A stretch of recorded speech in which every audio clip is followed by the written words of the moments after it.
say you like the wind blowing through your hair. Well, come on, roll with me till the sun goes down. Texas sun, say you wanna hit the highway while the engine roars. Well, come on, roll with me till the sun goes down. The Texas sun, oh yeah.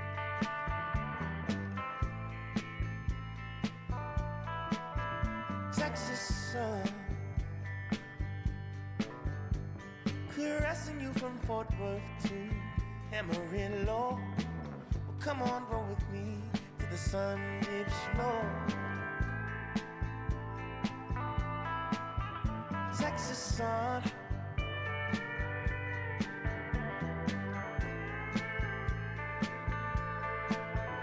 Texas sun, oh girl.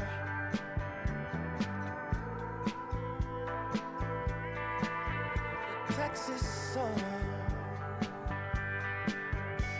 When I'm far from home and them cold winds blow, stuck out somewhere, folks I don't know.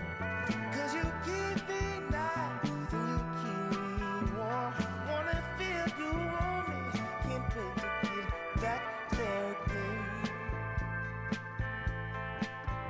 Texas sun,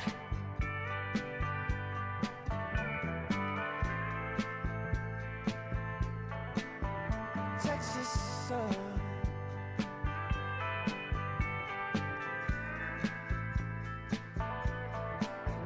Texas sun,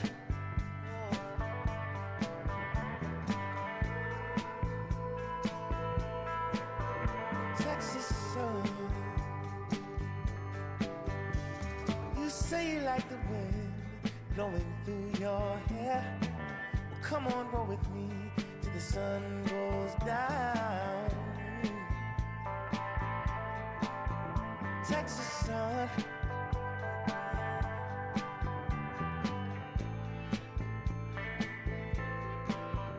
Texas sun.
Fill in the soup? I would never do that. Not enough flavor.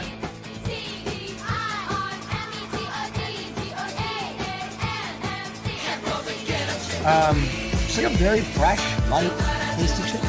Yeah.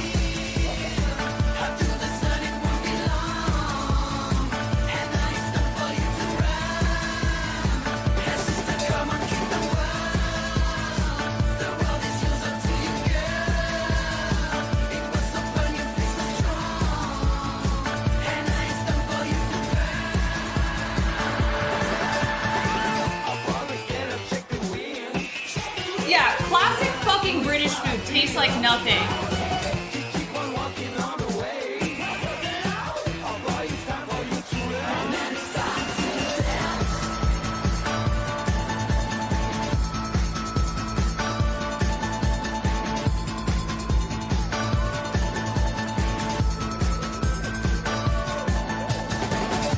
Oh, or it's gonna be looky pussy pasta.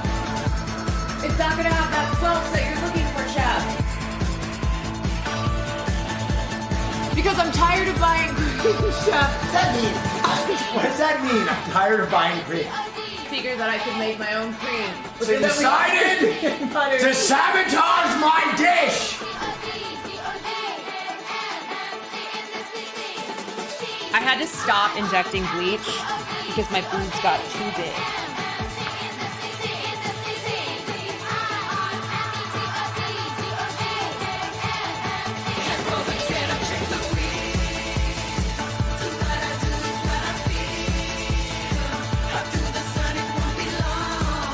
You know how you get a recipe and you're like, where's the fucking recipe? I was a little girl. Like, no, where? Where's the recipe?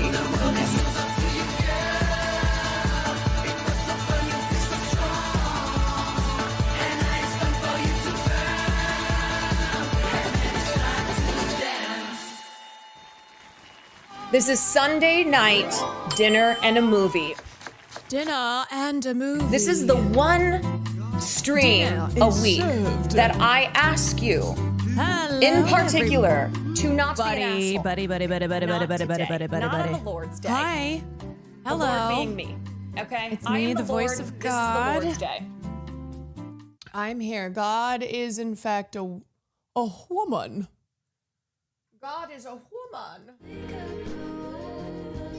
Okay. All right. Happy Sunday, everybody. How are we doing? How's everybody's day and night so far? We good? We doing well? Not bad, most excellent. God is a woman with slay eyebrows.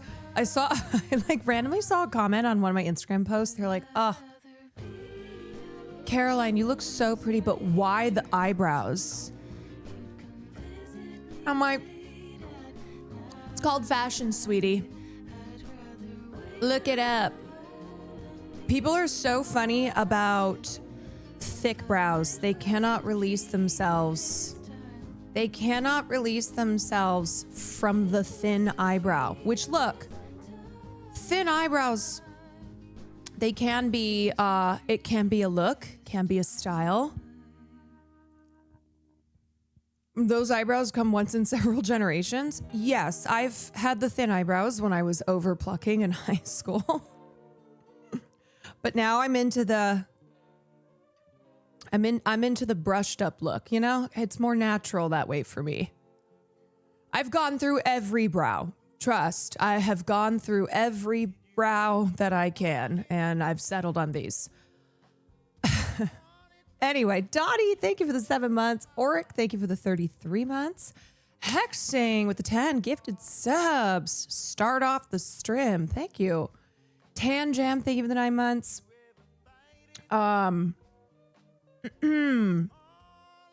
Okay, so it's Sunday and we're doing dinner and a movie. I was thinking of baking. Quick clip react, please. All right. Okay.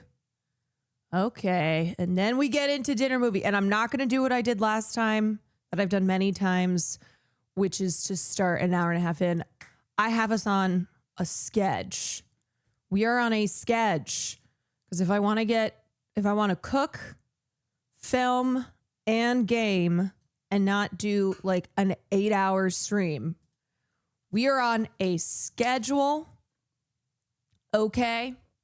Kids Store, thank you for the 26 months. Garden Variety Cat Lady, thank you for the 8 months. Amateur, thank you for the 16 months. Okay, if we want to get it all done. Oops, why can't I hear anything? Oh. You guys, the yarn is dead. When are you gonna learn? Let me know it's over. I'm just by myself. I'm all alone. Liz, whoa. I will play a game with Caroline and Sam any day, as long as Caroline sets up the tech All right, 30 listen, minutes bitch. before we get there. You know what I mean? Okay. You know what is so funny? You know what is so funny about her? She loves to act as if she is some tech queen. Okay. Beauty, if it's Sam giving me shit on tech, I go, okay, that's fine. That's fair. You actually know your shit. This woman right here. I know Nico because I text Nico frequently. As long as maybe we tell Caroline 7 and me and Sam 7:30, you know? Okay. Me and Sam 8. This That seems more reasonable. That's Hey, guess what? mean. Guess That's what? a Guess what? mean. It's your. Okay. Mm-mm. You know I speak the truth through a mouth full of Cheez-Its. You know I speak the truth about who are the STEM queens here and who's not. All right. Okay, so for tonight, I'm so hungry, but I'm really excited for what I'm making. It's not healthy at all. Do not tell William. Do not tell him. It's like heavy cream and cheese and bacon. And he's on his like, oh, I need to be like on a diet. And I'm like, yeah, this is healthy. No. You think he's going to think a croissant casserole is healthy? I didn't tell him what it's called. Obviously. I said it's a bacon, chive. What other like green things are in there? And thyme casserole with some eggs. It's really good for cutting weight. It's very good. Trivial Solution, thank you so much for the 5 gifted subs. Appreciate you. Negihama, thank you for the 14 months.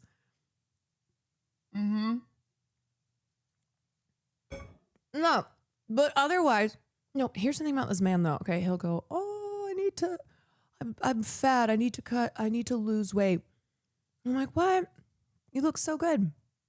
And then he has a very interesting, here's why I don't feel bad about it, because he'll eat things that he says are healthy that aren't that healthy. It's really not that healthy. So this is not even me like sabotaging or doing anything shady, okay? Because he doesn't have to eat it. All I'm saying is I'm making a whole casserole. And it'll be sad if I have to dine alone. Don't tell them that's what it is because they can't admit it. Serious. It's actually so crazy. It's so crazy. He'll go work out for 3 hours, come home, be like, oh, I'm just fat as a bear, as I'm looking at his abs, and I'm like, I need to free you. I swear, between Hassan, Austin, and Will, it is so overwhelming. The first day we get to China, one of them goes, I can't remember who it was. They're like, oh, I'm going to go to the gym. It was probably Will. And then I think it was Hassan next. He was like, oh yeah, I'll go to the gym too. Like, we've just landed after a 15.5-hour flight. And then of course Austin was like, yeah, me too. All right, let's all gym. I was like, you guys don't want to you don't want to relax for like, I don't know, a minute? Wake only eating chicken. Wake has the wildest eating. I think picadillos is too not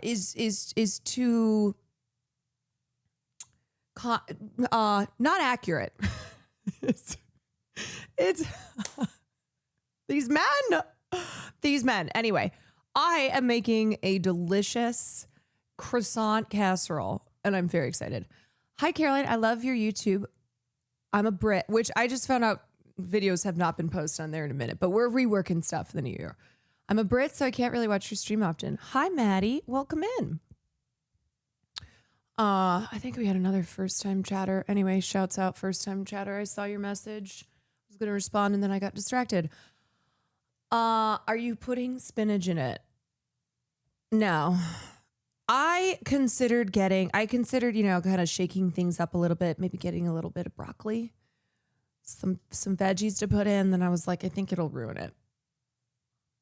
I think it will ruin the vibes of the casserole. So I'm not going to be doing that. Okay, so let's get started.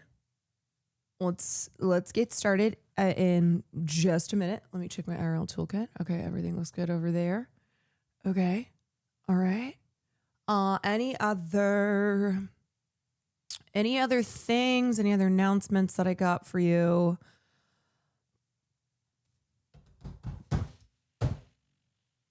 I am going to be here. I'm going to be here through the next week. So I want to try to do as many streams as I can. And then I think I'm flying back to Chicago a week from today. So 21st. Okay. Caroline Furquanger's announcement soon.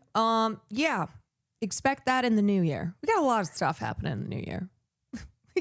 So many things are going to be occurring. When do I return? I think I'll probably be back on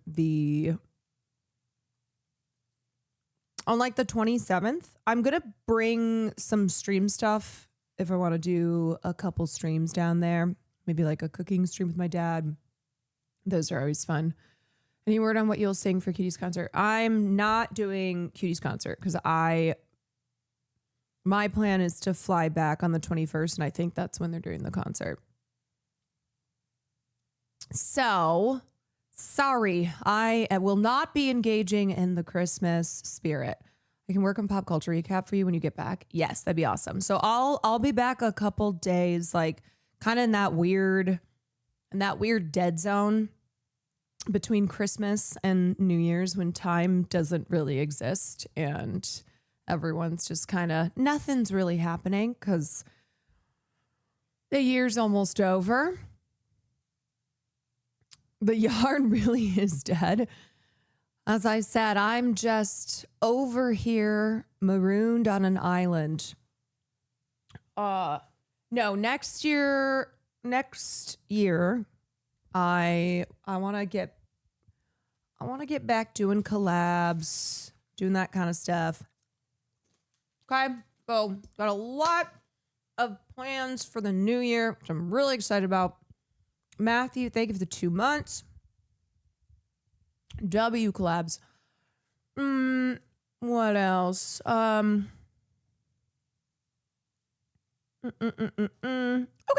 that's all I got. Let's move over to the kitchen. Let's get her started. Let's get her going. All right, let's test this. I think this should work. Oh, did I already start this? Okay, I already started that, so I think if I do that. Yeah. Okay. Oh. Hold on. Hello. We fixed this all last time, so I checked it too. Okay. Yep. Oh, great. Okay.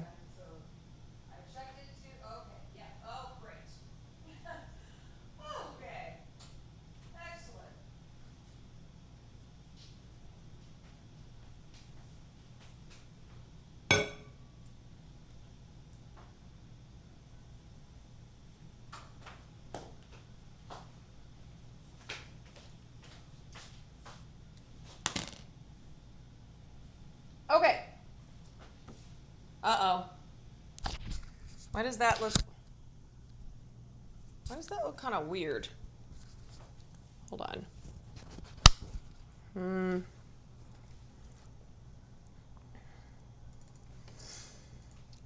Okay.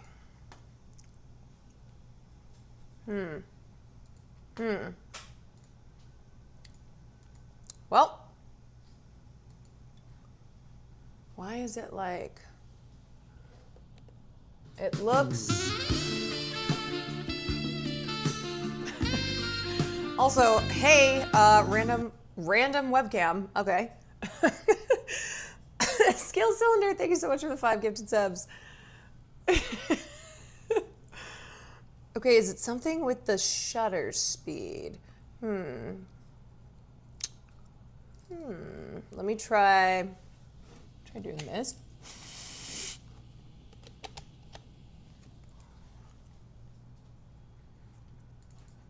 Okay.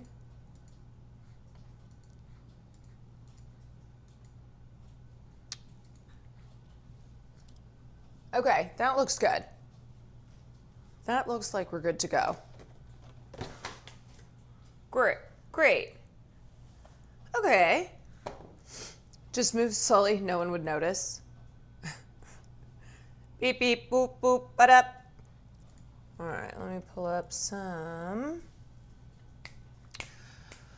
easy-going background music.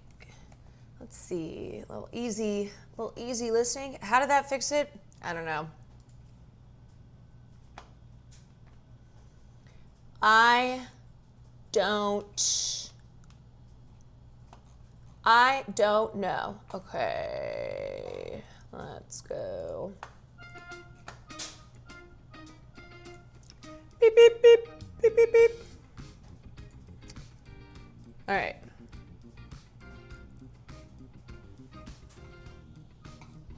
Is the audio is out of sync?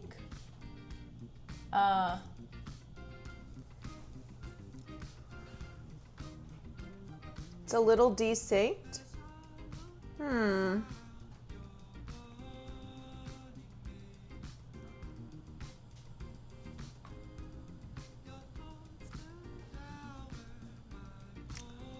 How do I fix that?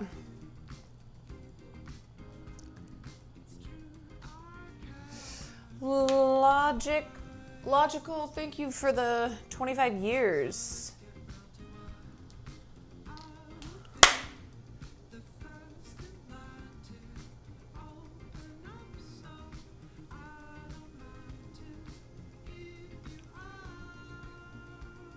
Okay.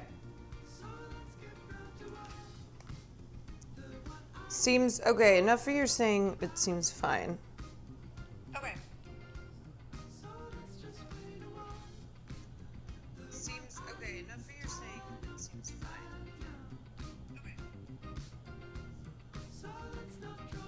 Okay. Okay. It's not enough to worry about it. Then we are just gonna. Then we're just gonna proceed. You know, I think on these cooking streams, if it's good enough, then that's the best case scenario. Digital Deluxe, thank you for the 39 months. Yeah, that's kind of, wait, what? Oh my God, are you guys doing breaking news of a cultural figure's death before I...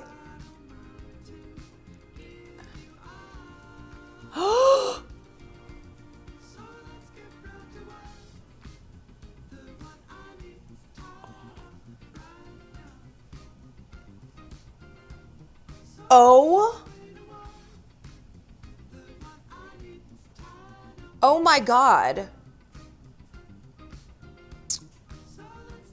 Hold on a second. Hold on.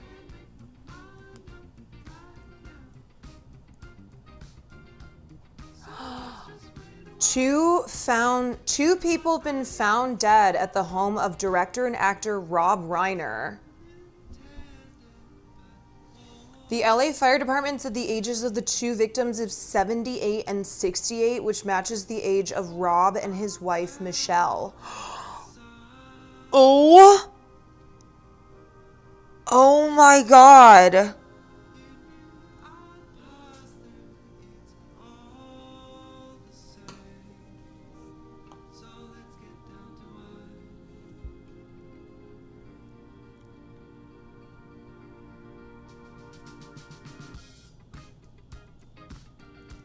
LAPD robbery homicide. Let me pause the music. Hold on. LAPD robbery homicide division detectives were assigned to the case. There's a large police presence at the home Sunday evening. LAFD paramedics were called to the home around 3:30 p.m. Oh my God.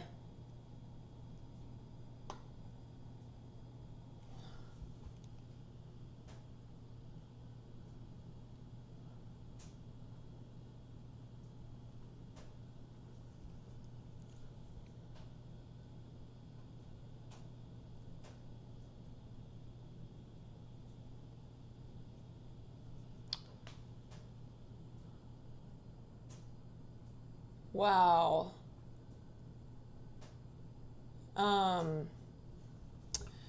Yeah, y'all, Rob Reiner is a really, he's a really famous director. You've definitely seen his films or at least heard of him. I mean, he did Spinal Tap, Princess Bride.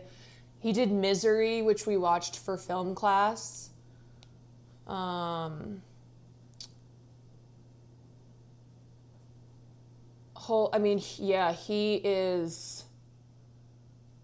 He's a legend.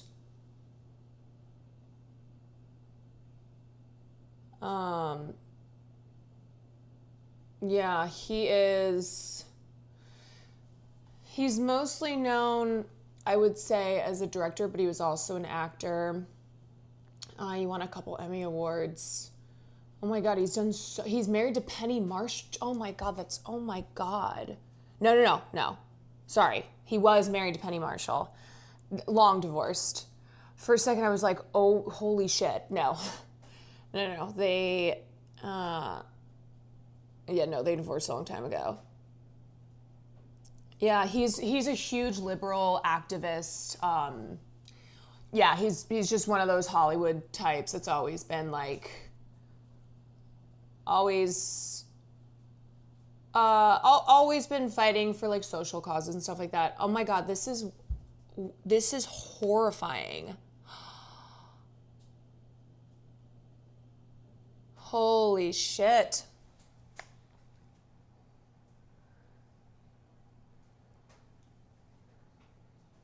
Dude, when I saw the comments in chat where people said R.I.P. Rob Reiner, first of all, I was shook. I'm like, wait, Rob Reiner died? And I just assumed it was something to do with his health that maybe we weren't aware of. This is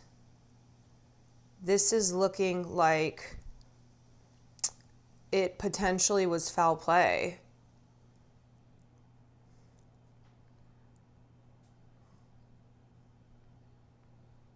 Yeah, also, Penny Marshall already died. I don't even know what I'm talking about right now. Yeah, Penny Marshall passed away, like...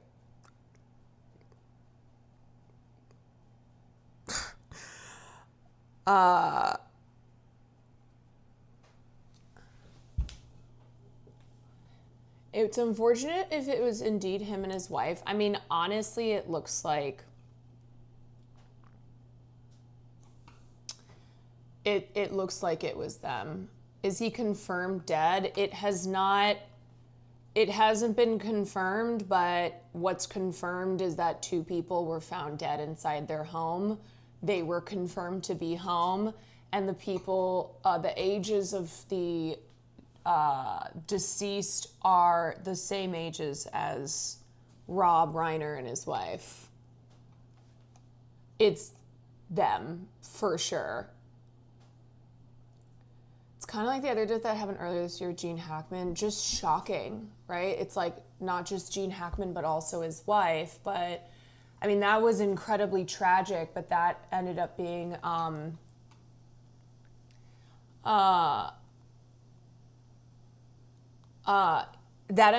like a rare illness. And then because Gene Hackman was so old and was reliant upon his wife Betsy to take care of him, he ended up passing away too because he was just by himself. I mean, that was this year too. Yeah. Which was, his daughter posted on IG just a few, Rob Reiner's daughter?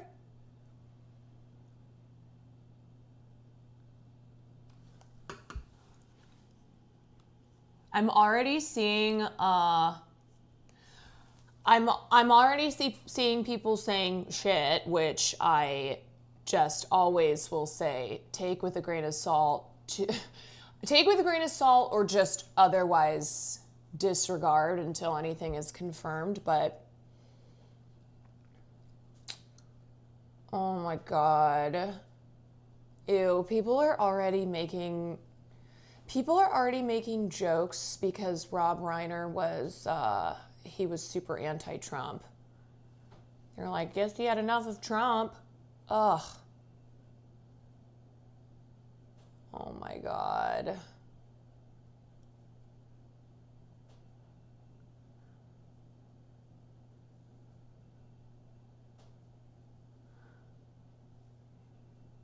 Dude.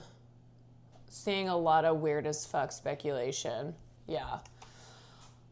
I'm sure in the next couple of days, because like this is just now breaking. But I'm sure in the next couple of days there's going to be more info on this. But yeah, the news is just breaking. Yeah, the same people would be outraged that people weren't shedding tears for Charlie Kirk.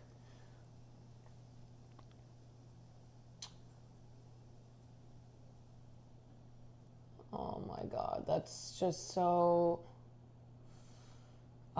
that's really tragic. Also, why do I hear a phone? Hold on a second. I hear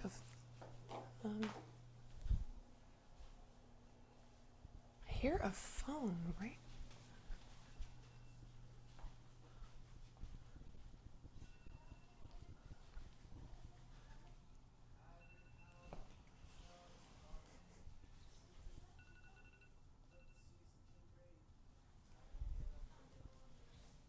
Oops.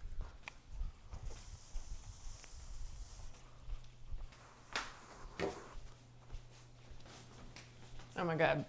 Will is so tired. His alarm was going off. I was like, why do I hear a phone ringing? His alarm was going off right next to him. And my boy did not get up. Oh my god, okay. Not that I think it will, but if any actual confirmed reporting comes in, keep us updated in the chat. Holy shit.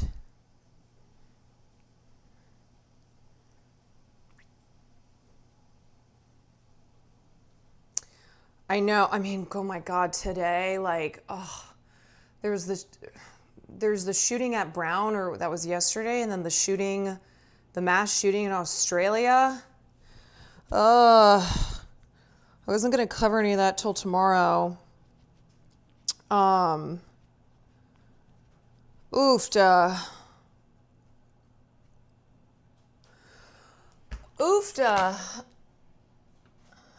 God. All right. Yeah, I looked at that NBC report. It doesn't say anything other than what I already read out, and it says it's obviously a developing story. Holy crap. Someone on Twitter claims to have a friend that said his son killed them. I've seen a couple of unverified tweets of people saying it's the son, but that's why I was like, just first of all, either take things with a grain of salt or just disregard until anything is actually confirmed, because it's always in these moments. I mean, remember with Gene Hackman and his wife, people were like, oh, murder, suicide.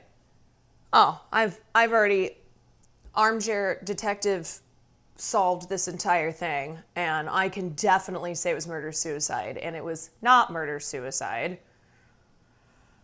So when news breaks that's kind of shrouded in just a lot of questions and a lot of mystery, and it's like a really it's a tragedy that's shocking people, and they're looking for any immediate answers. Because the thing too is, like, people who get there early, those are the types of posts that can go viral really fast. And then next thing you know, everyone is like, oh yeah, it was for sure this that happened.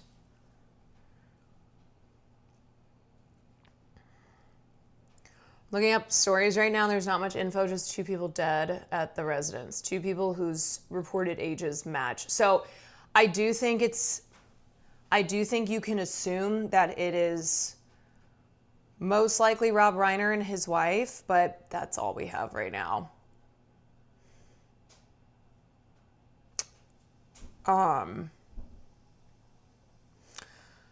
Man, all right, well,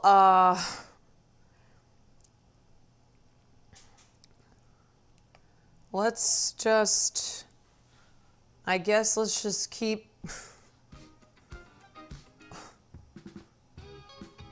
let's just keep cooking. That is crazy news, though. Also, robbery, homicide is the name of the division that investigates suspicious deaths. It doesn't mean that a robbery and murder happened. Right. Like, the fire department was there, you know. It doesn't necessarily mean there's a fire. Okay. Man. Man, oh man. All right. Well, we're just gonna keep proceeding as planned. So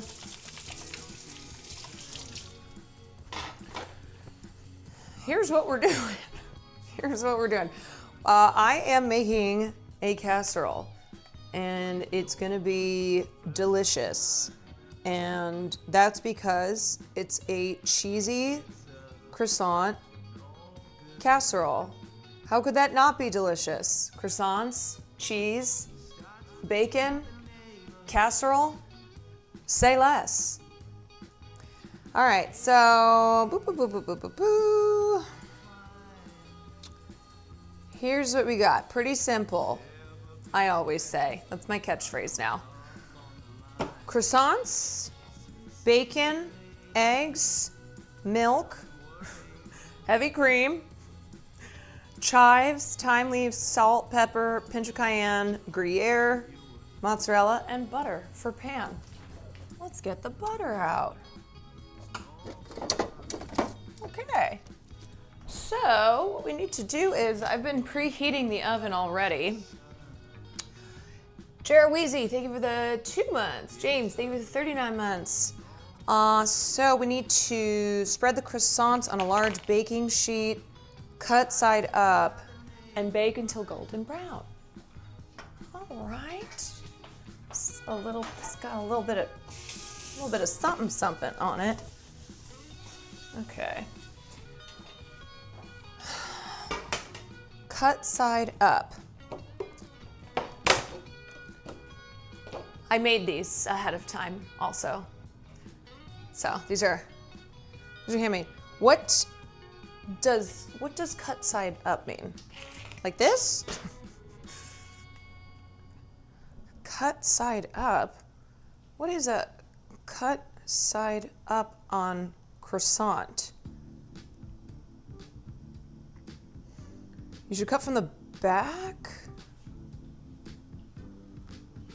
I don't understand that. Whatever. I think I'm just kind of crisping them a little bit. So I don't think this really matters. Okay. Bake until golden brown. Well, wait, bake until golden brown. Huh? The size that you cut, well, I don't understand why it says cut. Because, oh, 6 large croissants quartered. Oh, so I think we do need to cut them before we get to anything else. Where's my knife? Okay. Okay. And la la.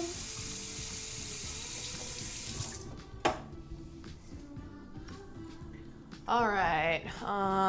So we want these to be quartered. So I guess we'll go like half.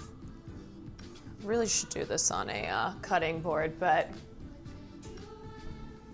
a sack of contraband. Thank you for the 4 months.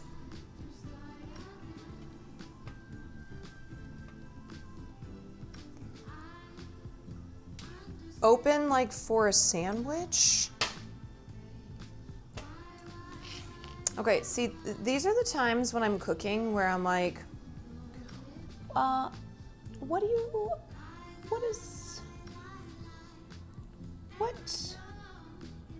oh, wait, I think I fucked up. Wait, hold on. I'm looking at the video. This really should be a common sense type of thing, you know? The fuck? Ugh. What on earth? My God, I swear to God, you cannot look up anything on the internet without constantly clicking an ad. I have just clicked so many ads. Just trying to look at this. Okay, all right, I'm looking at it now. Okay, so we want it to be eggs, cayenne, cheese.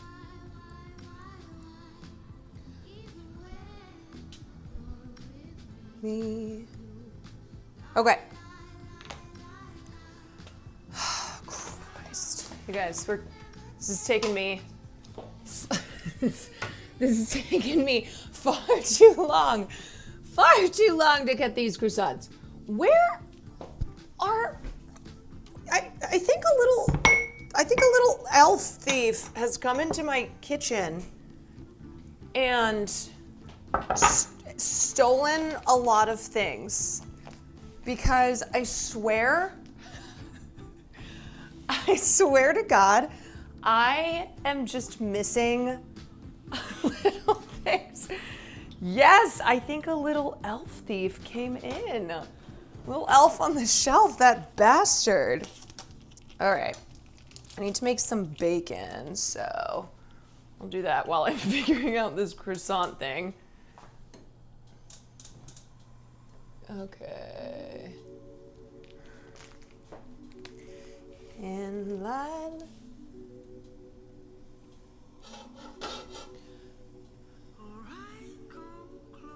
Okay. Zena, thank you for the prime. This little bastard. This little elf, when I find him, I'm gonna... This is really not the right knife, but I'm telling you, my knives and stuff, they're all gone.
I have no time.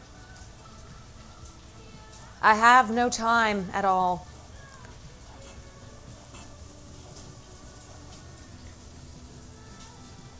I have all the time in the world, but I have no time. 2 tablespoons of chopped chives. Finely chopped. These are the finest chopped chives. People come all around the world for my finely chopped chives.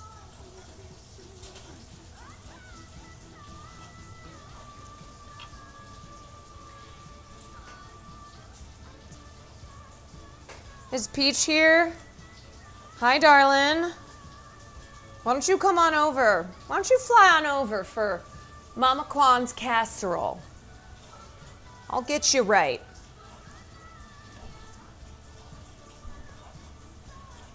Yeah, my bacon is probably burnt. Let's see. No. Ah! Okay, where's my little... I'm telling you, you guys, every time I'm looking for something, I've come to understand that some little thief came in here. Ow!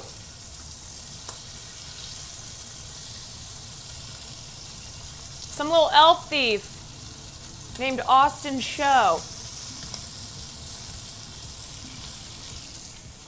And babe. Oh, she! Anna Ostris. Thank you for the 5 gifted subs. Thank you so kindly. Ow, my skin! Okay, I think I'm probably gonna need to make some more bacon, so let's get a plate. Once this bacon is done,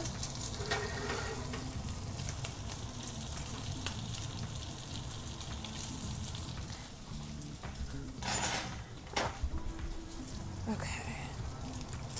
Ah!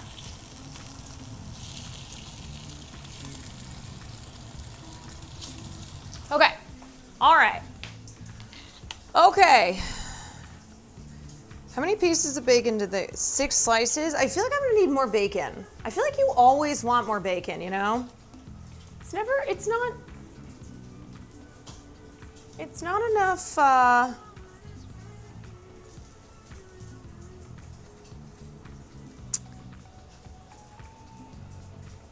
it's not enough if you don't make extra.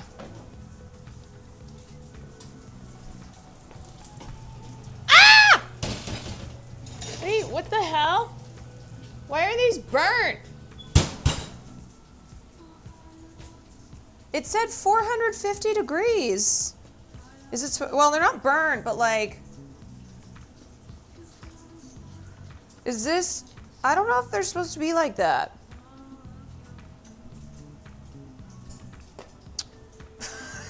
Fuck. Christmas is rude. No, they're not burnt. They're not burnt. Initially, I thought they were burnt. I kind of got freaked out, but they're very crispy. Okay, I think it'll be fine. They're very crispy. All right. Shit.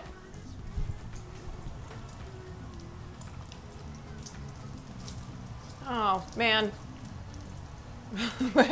I'm like, something is definitely gonna burn here, but if it's the bacon, it's... Ah!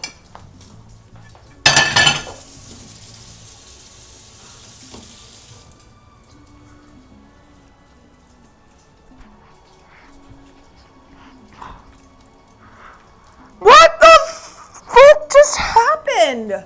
Jesus Christ! What the fuck? What the hell? Oh no!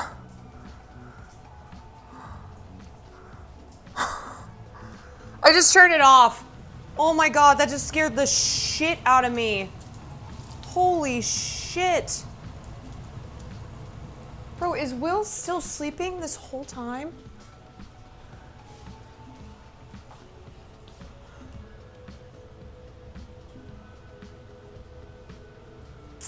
Are you okay? Yeah, hold on a sec. I'm gonna be so for real. That was kind of... That was freaky.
I want to be so clear that that moment there was not any type of intentional attempt to have like a crazy moment. Okay?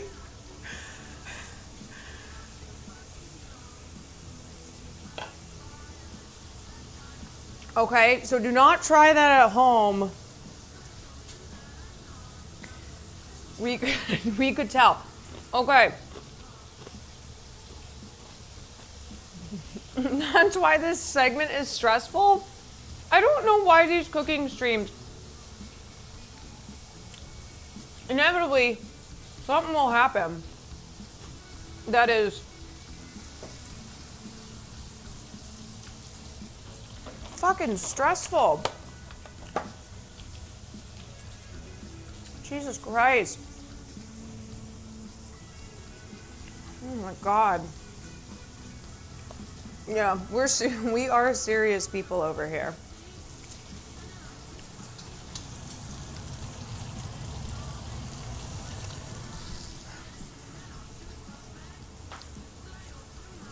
My heart was racing. Yeah, I'm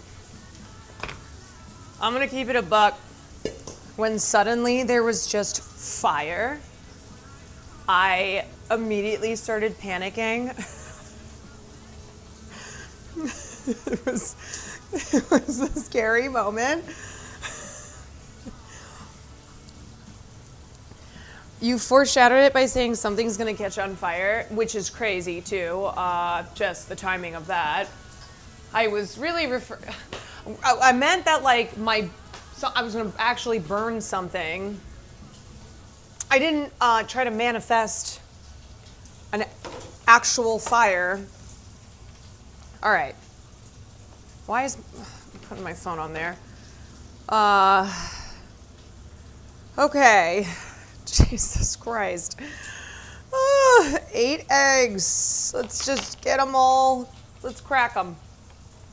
Okay. Let's crack these eggs. Thank you, anonymous gifta.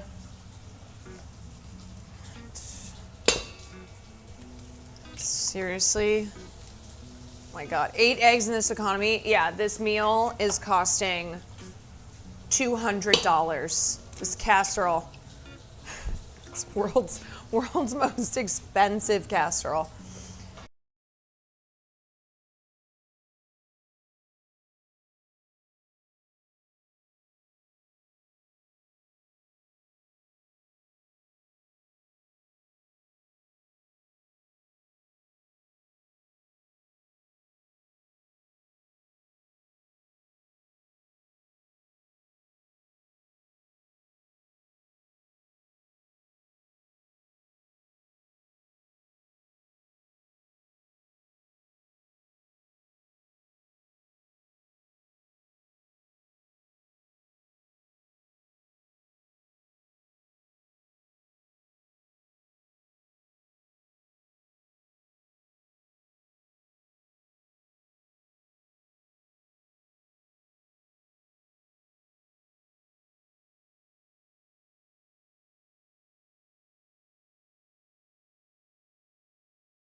Honestly, you know what? I'm gonna keep it a buck. I just think making bacon in the oven is, that's the way. That's the way to go.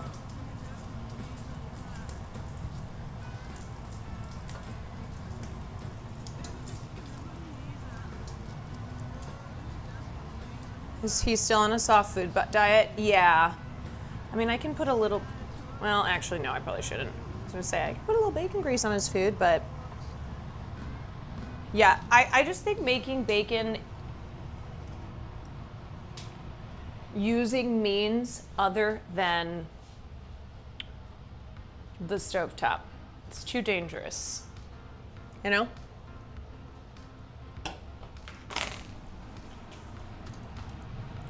All right, we do got hella bacon now.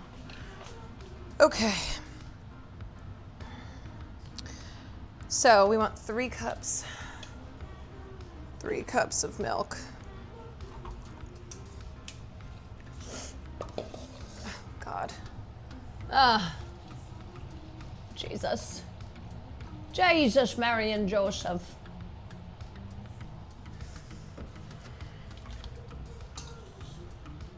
I feel like if you grew up in an Irish Catholic family, you heard that all the time. Jesus, Mary and Joseph. Jesus H. Christ. 1 cup of heavy cream. My mom would say that about everything. Even if it didn't seem to warrant a Jesus, Mary, and Joseph. It was like anything that raised her blood pressure even a little bit.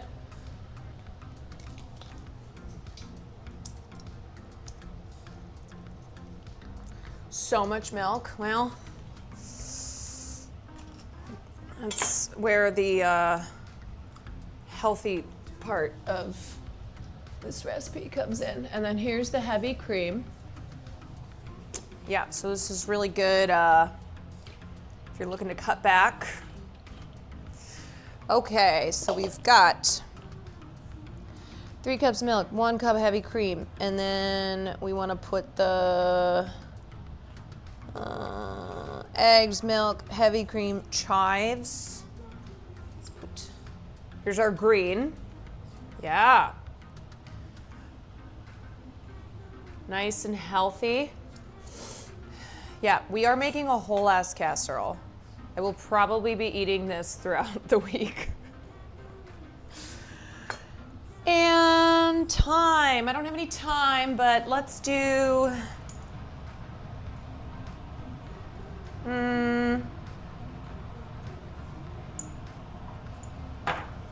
What if I just did a little bit of like herbs de Provence?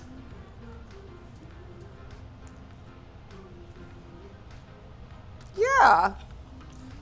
You know, you can just get you can get crafty with it. Change it up. Be like those people in the comments who go, "Oh my God, I love this recipe. I just changed 15 things about it. Oh my God, this recipe was amazing. The whole family loved it. Here's what I did differently." And that was change every single thing.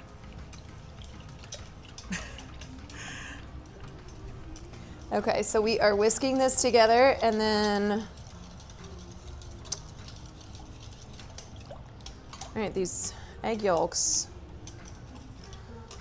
These egg yolks are very powerful.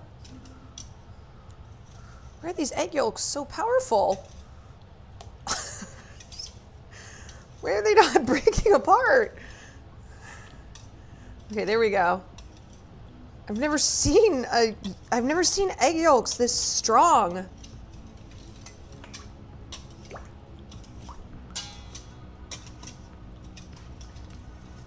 It's a good sign.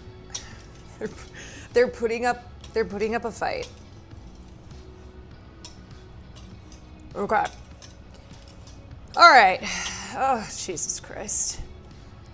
Oh, Lordy.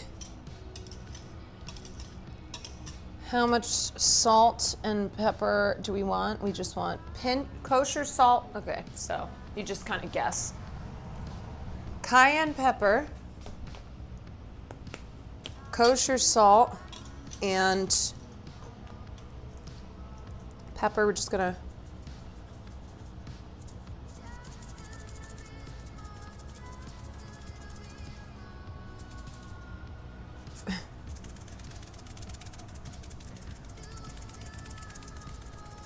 I don't know. Okay, that's good.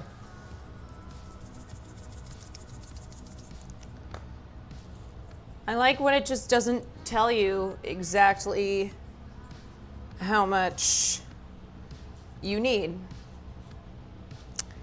And then a pinch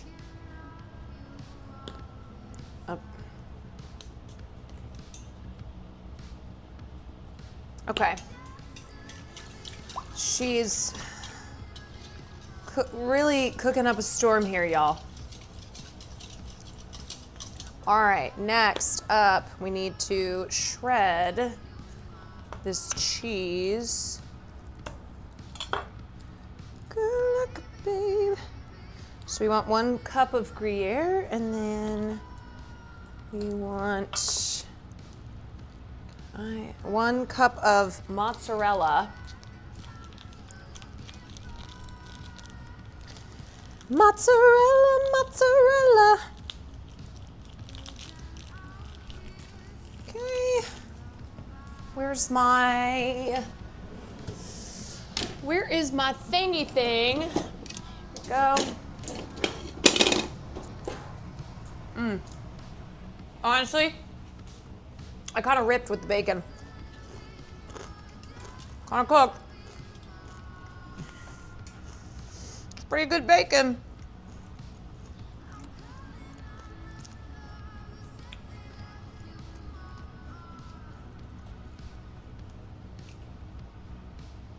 A lot of these site recipes just omit salt.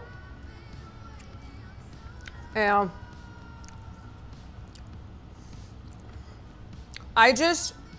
Here's what it is. Because obviously I'm not comfortable in the kitchen. This woman does not belong in the kitchen.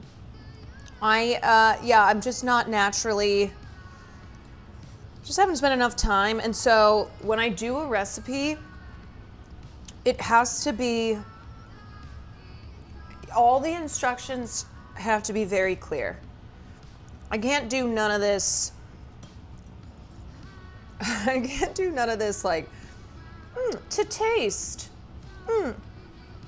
Just, whatever, however you're vibing. I'm like, no, tell me exactly how much.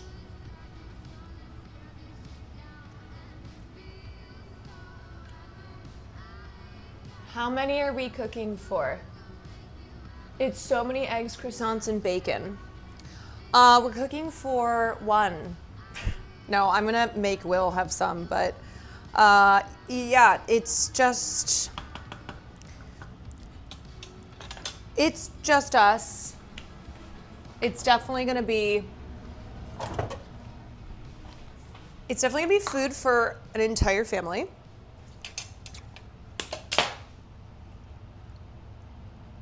Okay, season with salt, then stir in about 3/4 of the Gruyere. Okie dokie. Okie dokie. It's about 3/4. And then I got a little crazy, mostly because I didn't want to buy other cheese because I already had this. This is shredded mozzarella and Parmesan cheese with some crushed red pepper flakes. So this should be very interesting. It's got that little red pepper flake kick. Okay, and now we're almost done. This is why I love casseroles. Aside from, almost burning things down, it's very easy. Not a ton of steps. All right, so here is my casserole dish. We're gonna butter this, scatter the croissants and cooked bacon. Is that big enough? Let's see, what size is this? Yeah, this is a 9 by 13. Okay. Here are our croissants. So we're just gonna kind of put them, scattered.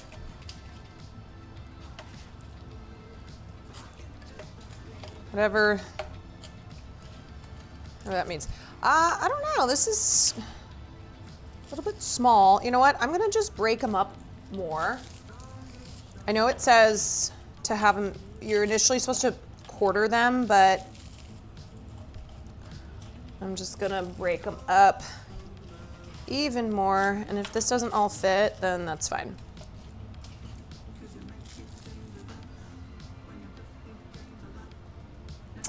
Red pepper flakes in a casserole. Again, I'm trying to make this as healthy as possible, so that's why I'm kind of adding in a couple little additions, you know? A couple improvisations. Do you know what's crazy is like this recipe called for 6 croissants, and I even only used 4. This is like not even enough space. Okay. Now we gotta put the cooked bacon. The recipe ain't unhealthy.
Oh, it's supposed to be at 350.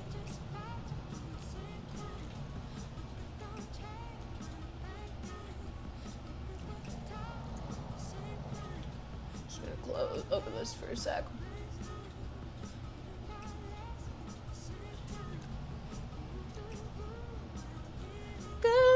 It's a little bit too hot because I had it at 450 for the croissants, so I'm just letting the heat out.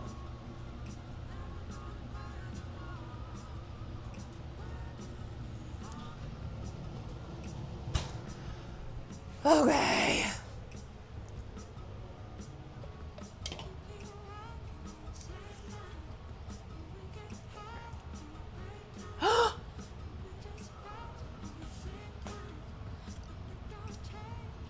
Shit. I didn't butter this dish.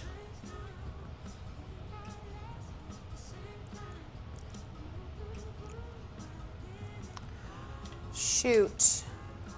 I was supposed to grease my 9x13. I did not do that. I think it's fine. I don't really want to take it all out and then butter it.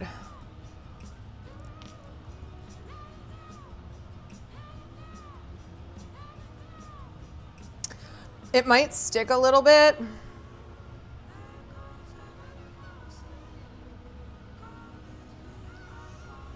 Nah, I think it'll be fine. It's a casserole. It's a casserole. It's a nonstick pan, so here I go.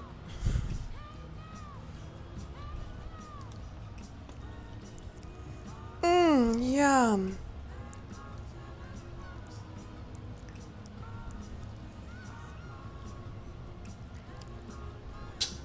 Oh, I forgot to, oh my God, why am I falling apart? I kind of forgot to mix the cheese in there, but whatever. I don't care anymore.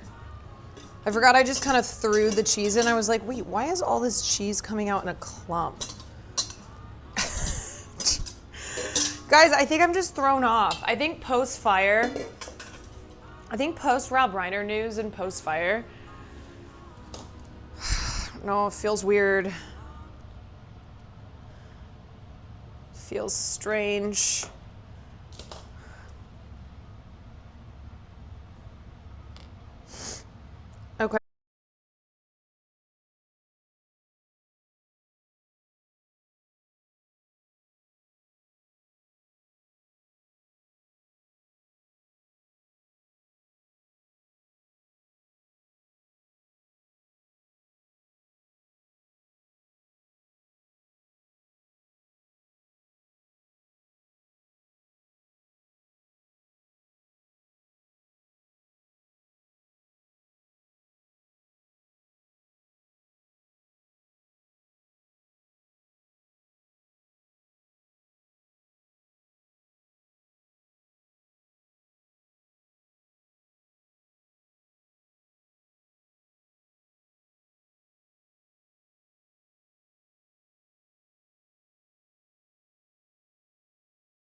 These bodies in his home. And the ages match Rob Reiner and his wife. Yeah, it's a breaking story. There's like not any updated info I've seen. I know. I know, it's... No. I don't think... I mean, I don't want to like...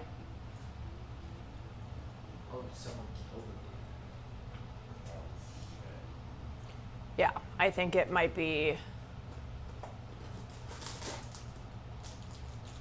Might be that. Wow. Alright, I gotta fucking go. Okay. Also, I'm sure someone will send you the clip, so I accidentally started a little fire, but everything's okay. I'm just letting you know now, because I am sure, even though I told people not to tell you, I was like, someone's gonna send them the clip. Why are you coming over here? It was fine. It was just the, No, it's... No. It's fine. It's fine. Okay, this is going in. See? Mmm, yum. It was not an oven fire. Excuse me. Ah! Why would you do that right when I'm putting this in? I'm gonna start another fire. No one starts a fire in my kitchen. What the fuck? Go back to sleep. Yeah, I was gonna offer you some of this bacon, but now you don't get any.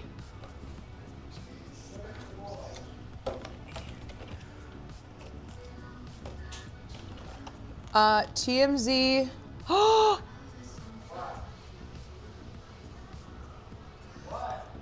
TMZ reported Rob Reiner and wife Michelle found dead, wounds consistent with a knife.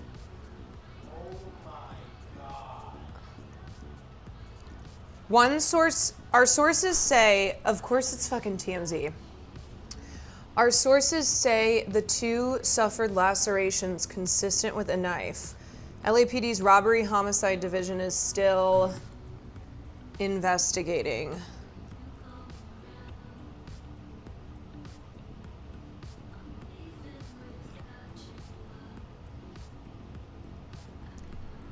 Y'all.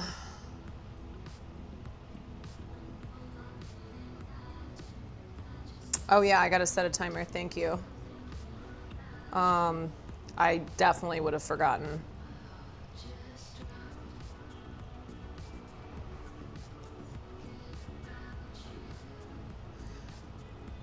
Here's the thing about TMZ. TMZ is callous and do not have any moral quandaries whatsoever, but usually they're among the first to break news like this, and it's usually pretty solid. Yeah, they do it wrong, but the facts are right. They're a ask forgiveness later, except they don't even ask for forgiveness.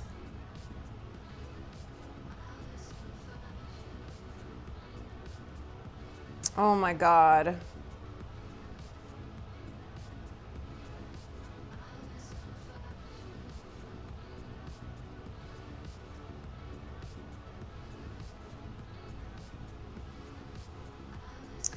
Holy shit.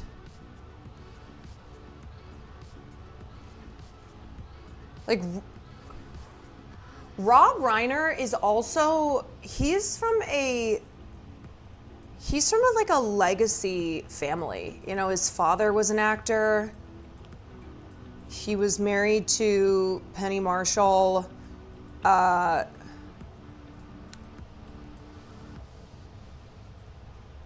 And he was,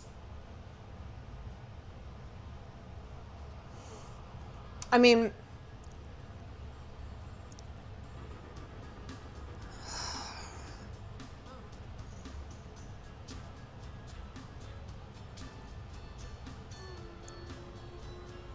Carl Reiner lived so long, I think he was almost 100.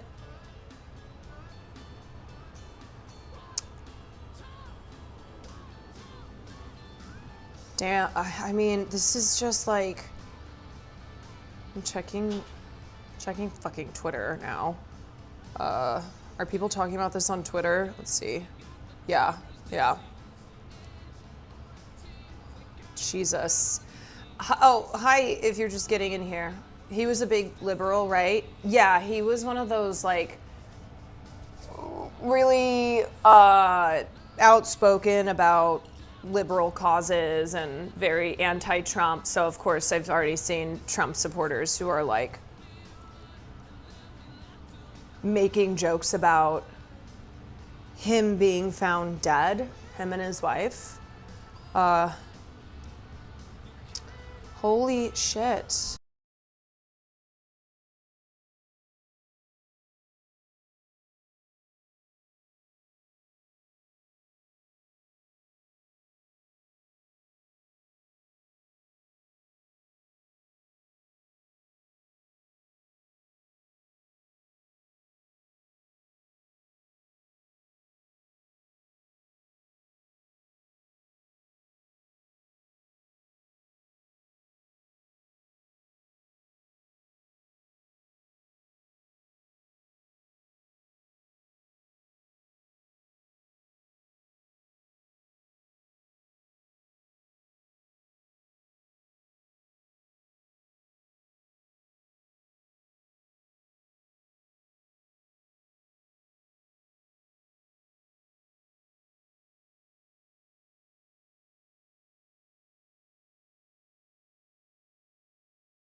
Who did it type rumors will just fly around.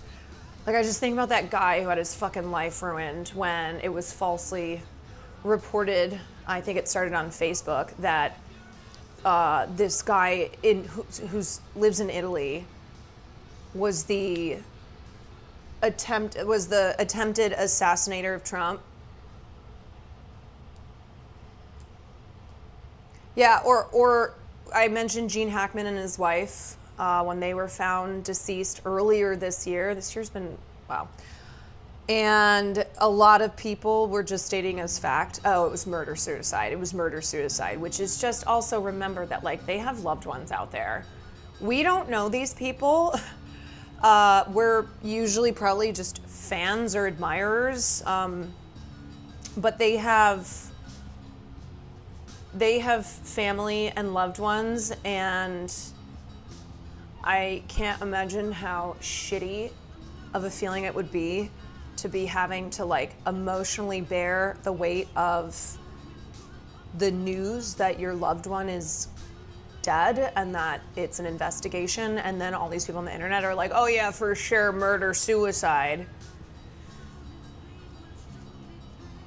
Chad, yeah, definitely. Obviously, I, a person who doesn't know anything, knows exactly what happened here. Case closed. All right, so I have 34 minutes on this, so let's talk about what we're doing for film class. I'm wondering if I just like,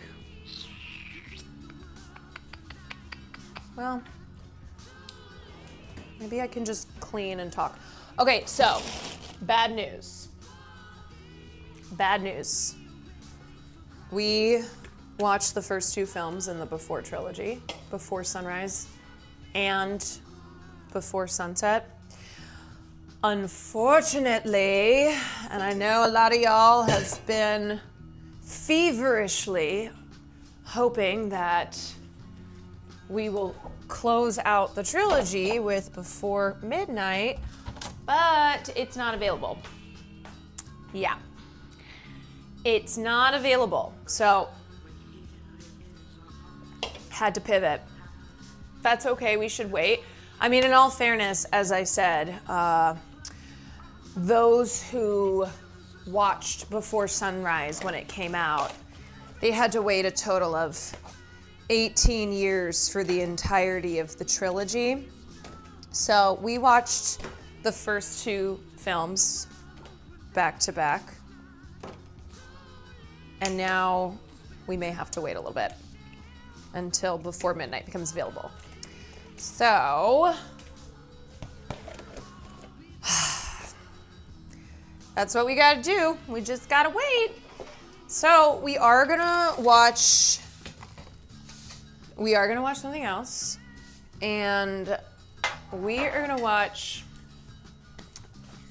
a pretty recent film, actually. It's a film from 2022, and it got one Oscar nomination for its lead performer. I think this was the film, I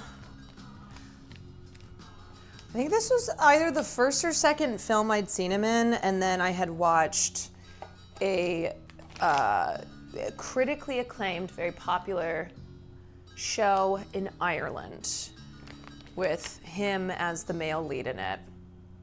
And anyway, so this actor now is just, he's blown the hell up and has had quite an amazing career in just the couple years since, well, when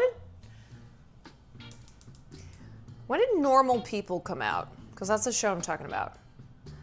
Because Normal People, he wasn't a star, but it did put him on the map. And then 2021, 2022 is, I think, when he started kind of making waves in film. Normal People came out in 2020. Anyway, so what we are going to watch tonight is Charlotte Wells' film debut, and it is called AFTERSUN. This came out in 2022. It was one of my favorite films of the year, and it's one that I'm really excited to show y'all. I will say it's one of those films that's like quietly devastating.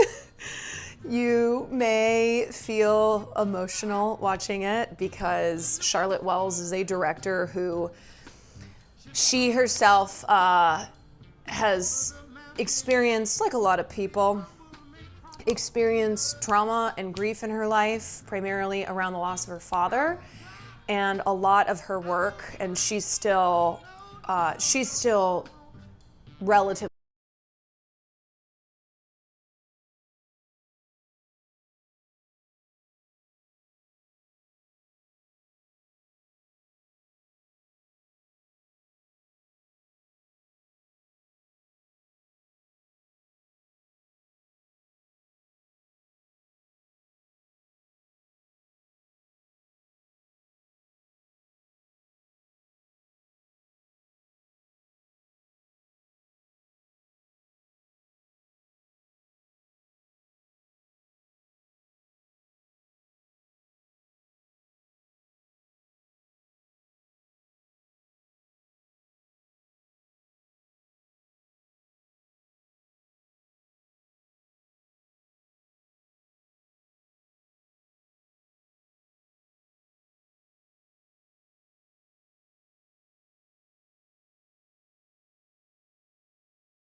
vampire.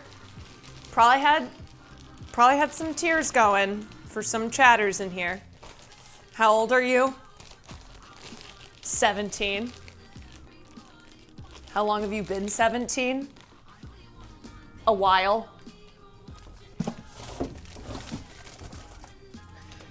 You know what? Even when we watched like Titanic 2, I bet that got some of y'all. I bet you went, oh my God, I can't believe the Titanic is sinking again. Bella, where you been, Loca? When he said, Bella, where you been, Loca, I got chills. Yeah, I know.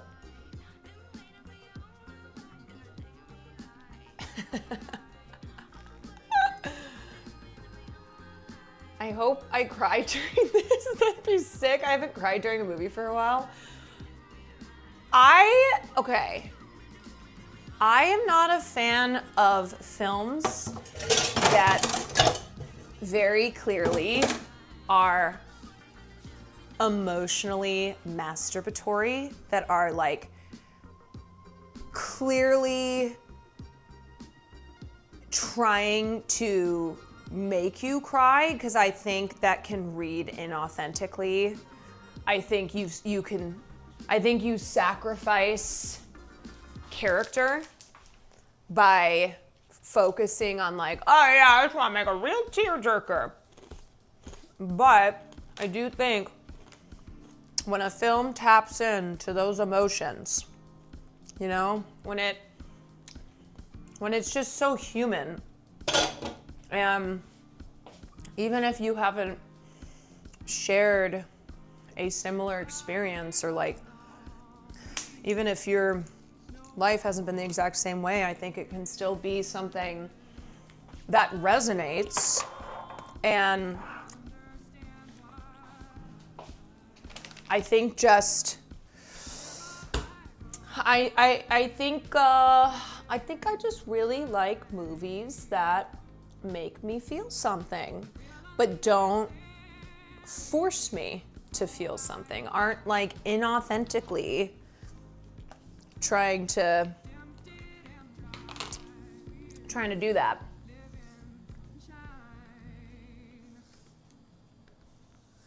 You know? And I think too, I always like to show,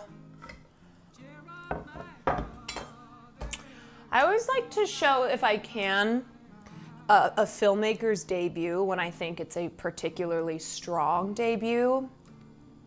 I think for anybody out there who's interested in filmmaking, I stress the importance of, hey, remember, you're not gonna have, you know, the money's not gonna come first. What comes first is the storytelling. What comes first is, and should always come first, are the characters that you breathe life into. So, especially nowadays, it kind of feels like more auteur-y filmmakers, you know, they'll come out with a gorgeous debut, and then their next film will be the money. And it doesn't mean that it's gonna be bad, but I just always think there's kind of this like, not yet sucked into the studio budget side of the business. There's something like kind of unbroken about it, you know?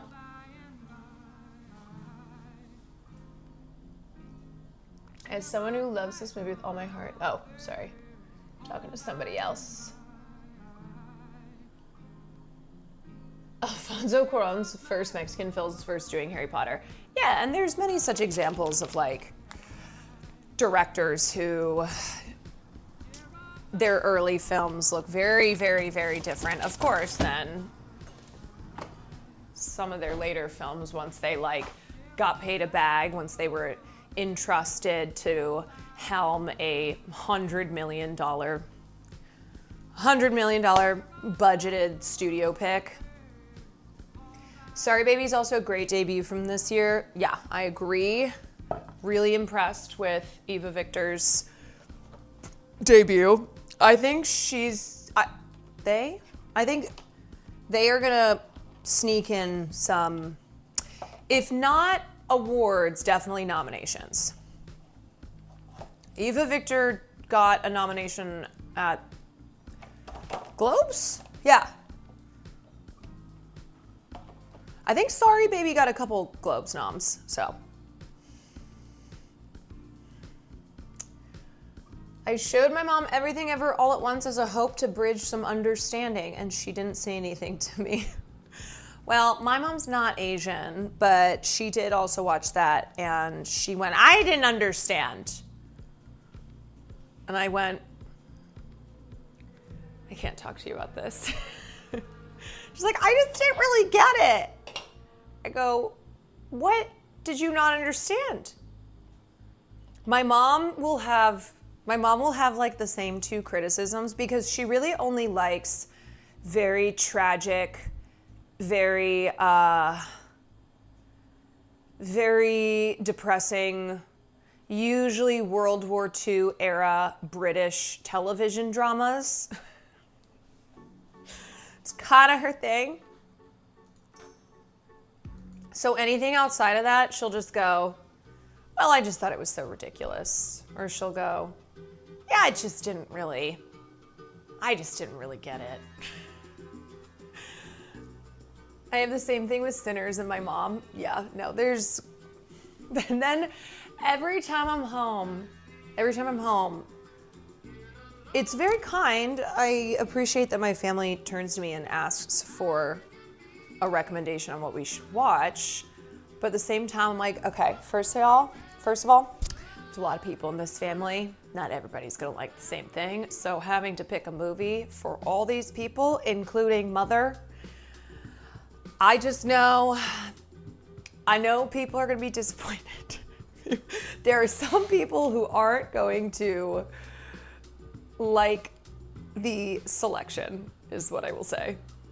Did she see one battle after another? Probably not. My mom is not someone who normally sees a lot of kind of hot award contendy films. She'll see them kind of after the fact. And then a lot of times by that point too, the problem is say one battle after another goes through award season, wins a bunch of awards.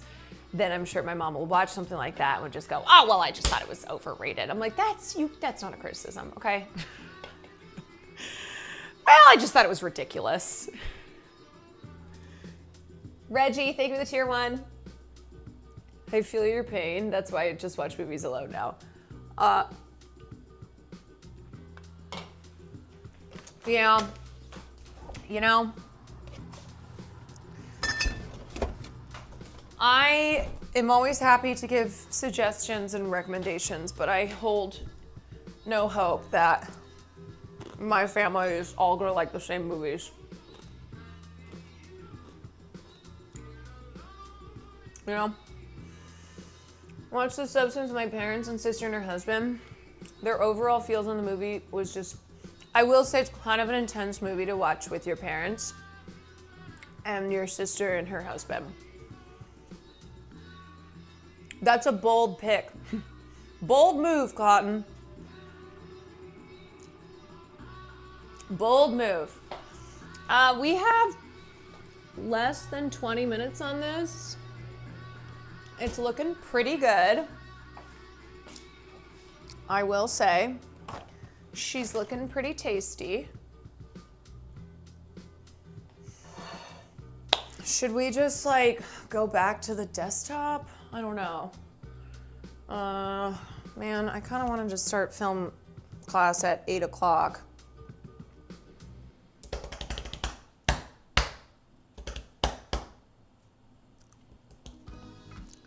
My sister suggested it because she heard it was good, and it was and it was October.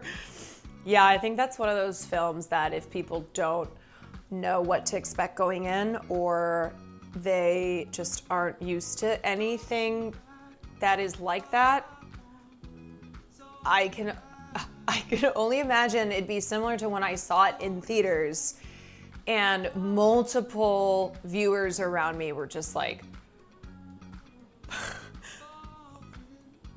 what the fuck?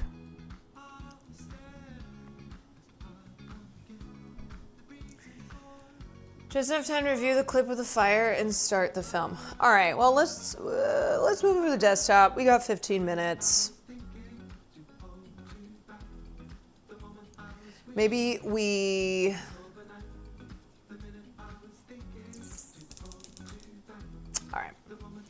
All right, let me send us over.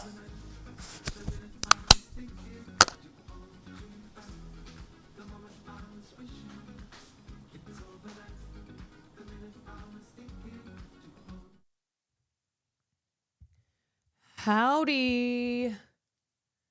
Howdy doody.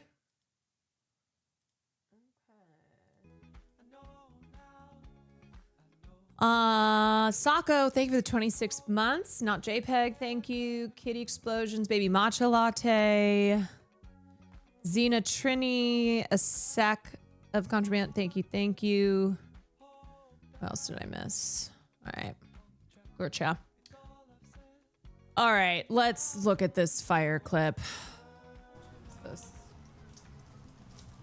Oh, man. I'm like, something is definitely gonna burn here, but Oh God, you can if see. it's the bacon, it's... Okay, let me break this down. All right. Okay. So you could see that's crazy timing.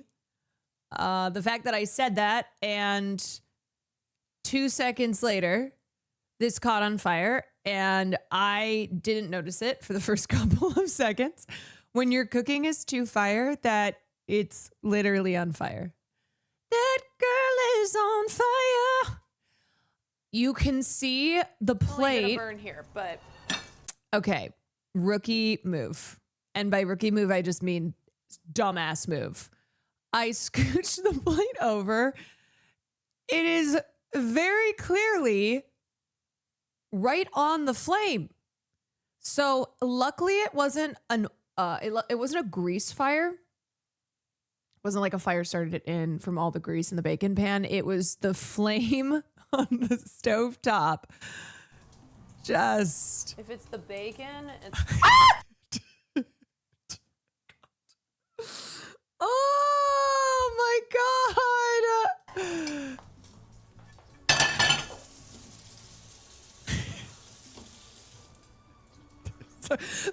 Somebody just goes, this is a comedy show. Oh my God. Wait, can we talk about my reaction skills? Can we talk about hitting that QTE in real life? I hit that shit. I hit that shit, y'all, when it matters. In the moment that it matters, an IRL QTE moment. Play it on 0.5 speed. I'm like, something is definitely gonna burn here, but if it's the bacon, it's... Not my face! Wait, this face right here. Look at this. It's the bacon, it's...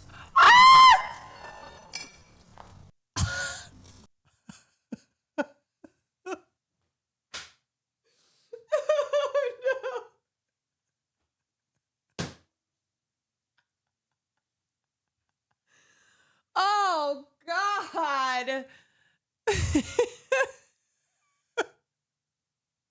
We need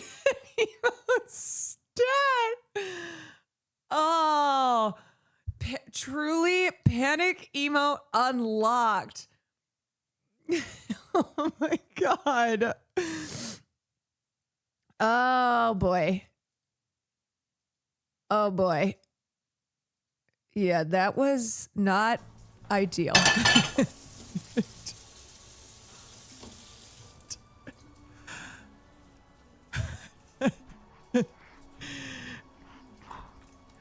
It also took me a couple seconds because I was like confused about how suddenly there was fire. I wonder if you could hear the scream on Will's stream. No, you want to know the crazy thing? He was sleeping on the couch. He didn't wake up.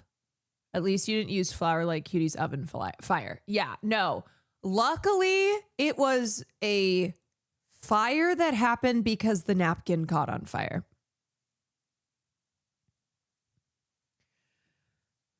And just remember, folks, how to deal with a grease fire. Okay. You never use water. You never use flour. I think some people have, I think somewhere along the way, flour became this thing that people got confused and thought, oh, you're supposed to use flour. Because I'm going to be honest, when that happened with Cutie, I learned that you're not supposed to use flour. But I had always thought I always thought like I had known how to deal with grease fires. But in my head, I went, oh, you're supposed to use flour. Yeah, no. So you're not supposed to use flour because it will blow up. It is combustible. So what you can... what you do is you turn off the heat, you smother the flames with a metal lid or a baking sheet, use lots of baking soda for small fires, or you need an extinguisher as a last resort. People think like only if you work in a restaurant, a kitchen in a restaurant. No, you should definitely have a fire extinguisher in your house, not just for potential grease fires in the kitchen. Yeah, you can get a little mini one. I have a mini one in the kitchen. My dad worked at grain silos. I've actually seen a silo explode. That's so intense.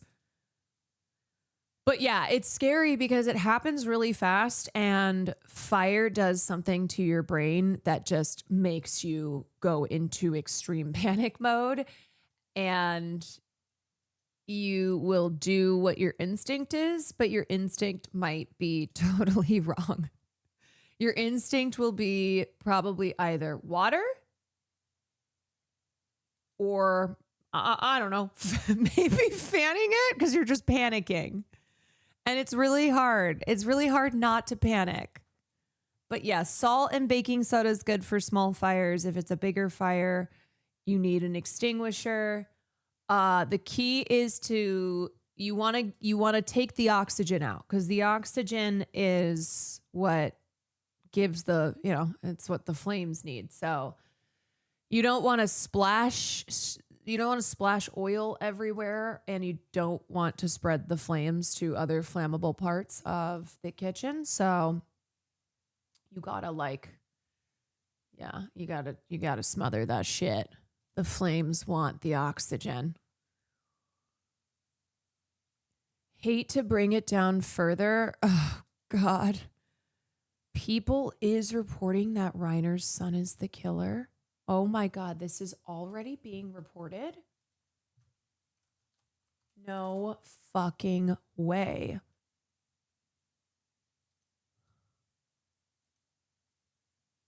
I mean, this is what I had seen on...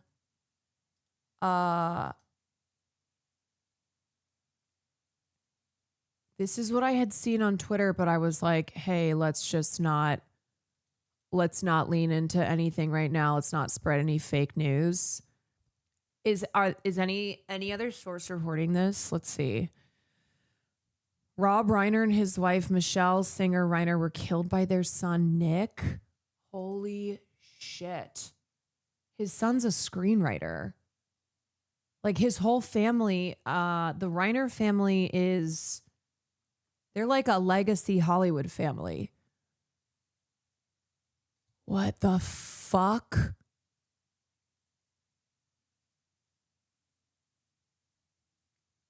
On Sunday, December 14th at about 3:30 p.m., the Los Angeles Fire Department was called to a home to provide medical aid. Upon arrival, they found a man, 78, and a woman, 68, dead. Sources confirmed that the victims were Rob and Michelle. Rob is a director, producer, and actor whose career includes some of Hollywood's most beloved films, from his 1984 directorial debut, This Is Spinal Tap, to Stand By Me, The Princess Bride, When Harry Met Sally. I mean, some of my favorite films here. Misery, and A Few Good Men. He became famous for his role as Mike on the Norman Lear TV sitcom All in the Family. Rob was born in the Bronx, New York in 1947. His father was legendary comedian Carl Reiner, and his mother was actress and singer Estelle Laboste. Rob and Michelle met when Rob directed When Harry Met Sally, and the couple married in 1989 before having 3 children. Previously, Rob was married to the late Penny Marshall, who died in 2018 at age 75 of complications from diabetes. In a 2016 interview with People, Nick spoke about his years-long struggle with drug addiction, which began in his early teens and eventually left him living on the streets. He said he cycled in and out of rehab beginning around age 15, but as his addiction escalated, he drifted further from home and spent significant stretches homeless in multiple states. Nick told People that the chaotic period of addiction, including nights and sometimes weeks sleeping outside, later became the basis for the semi-autobiographical film Being Charlie, which he co-wrote. Nick, now I've been home for a really long time, and I've gotten acclimated back to being in LA and being around my family, Nick told People at the time. Oh my God.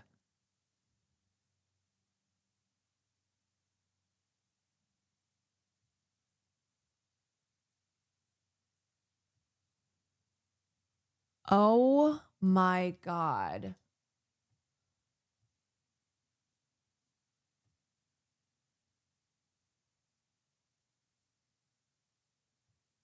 If this is true, this is so just extra layers of tragic.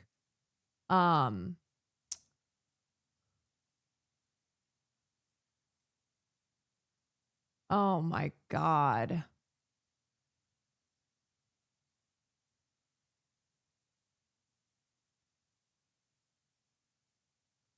Oh my God. Yeah, my whole Twitter page is just. My whole Twitter timeline is all just people expressing shock and horror.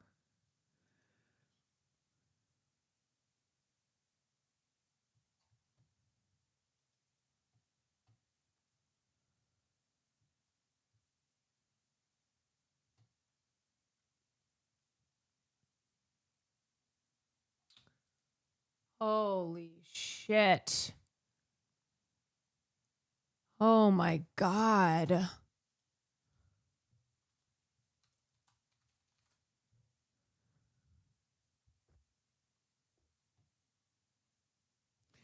I mean, truly one of the greatest filmmakers, one of the last of like,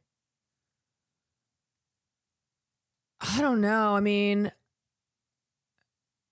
I would say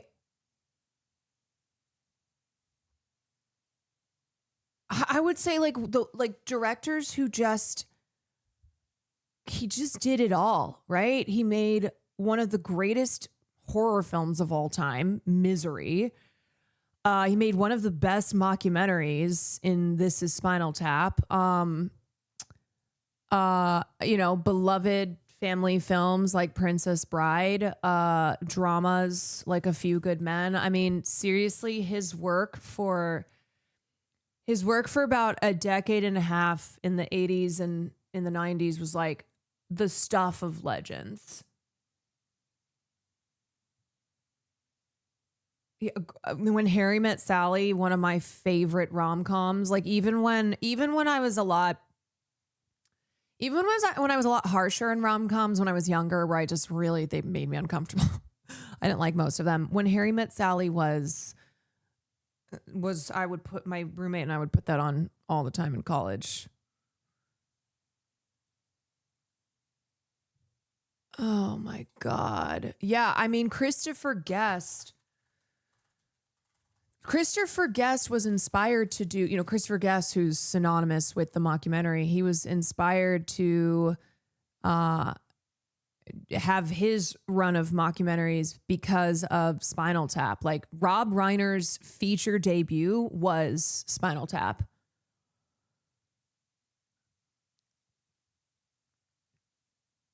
Oh my God, man. And I mean, he was also a great actor. Just truly comes from a Hollywood legends, Like he was that's just one of those Hollywood families.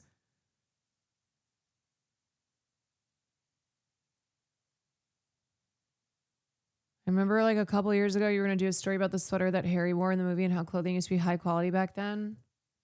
Oh shit. Fuck. Where's my phone?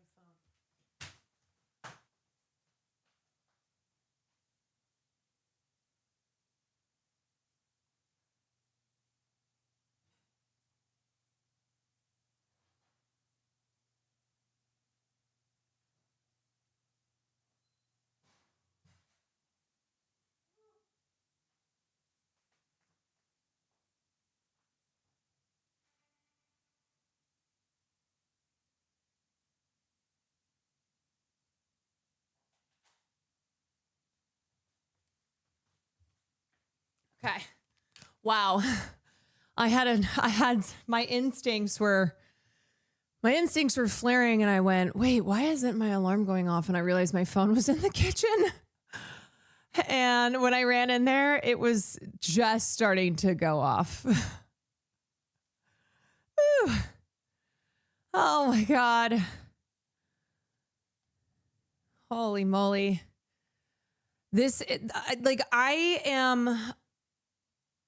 I'm shook.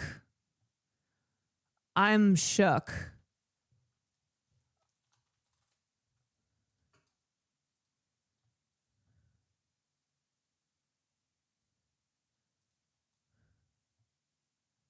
I mean, Jesus Christ. This is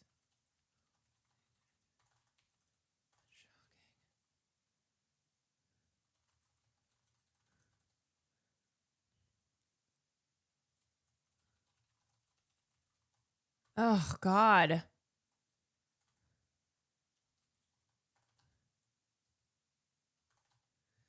I don't even know what to say besides like, I mean, obviously tomorrow will, I mean, I don't even know if it's like, I want to even do a tribute right now. It seems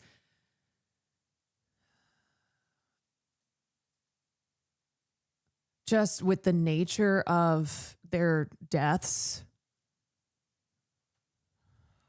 Oh my God. Yeah, I might wait a little bit.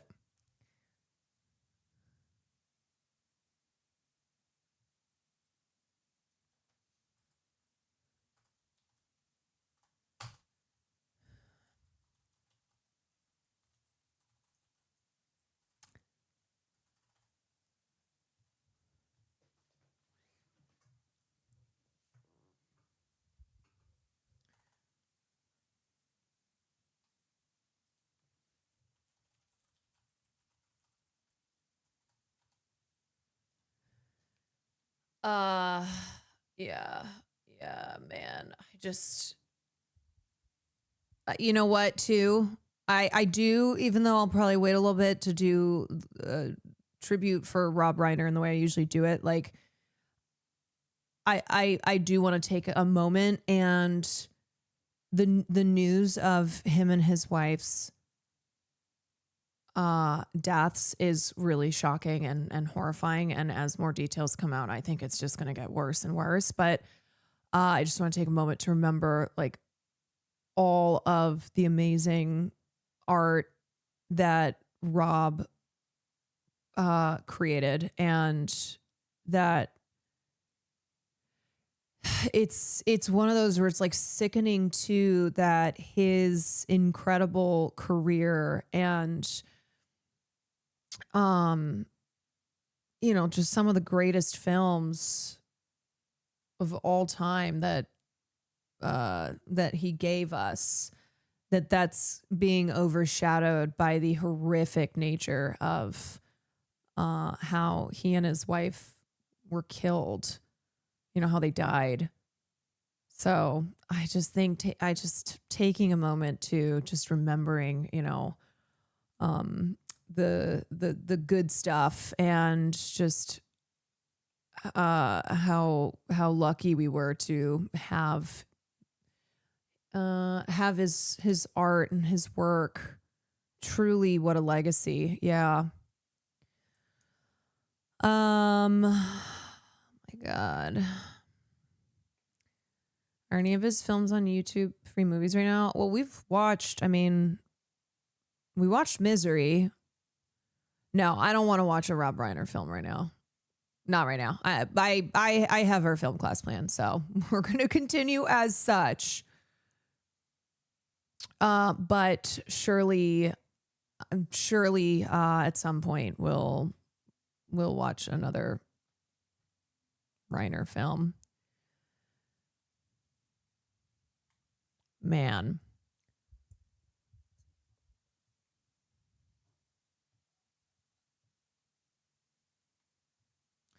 Today's truly an awful Sunday. Yeah, I mean, like I said too, I wasn't even gonna, because usually Sundays we do cooking and film class, and it's a break from news and from the world. And there was, of course, the mass shooting in Sydney, and the shooting at Brown, and then this shocking breaking news about Rob Reiner and his wife being found dead, and now by all accounts it being foul play, it being that they were killed just in such a horrific way. And yeah, all right, well, back to the kitchen. Let's go look at this fucking casserole.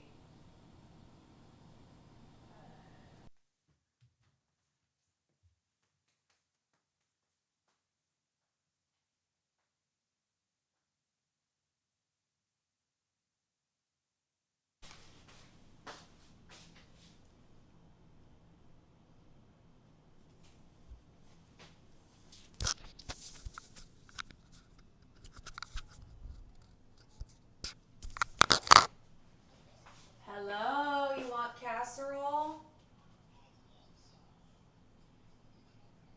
No, the kitchen's not on fire. What? Yeah, come here. Here. Man asking me if the kitchen is on fire. All right, let me bring this casserole over. Okay. How does it feel? All right, I think she looks pretty tasty.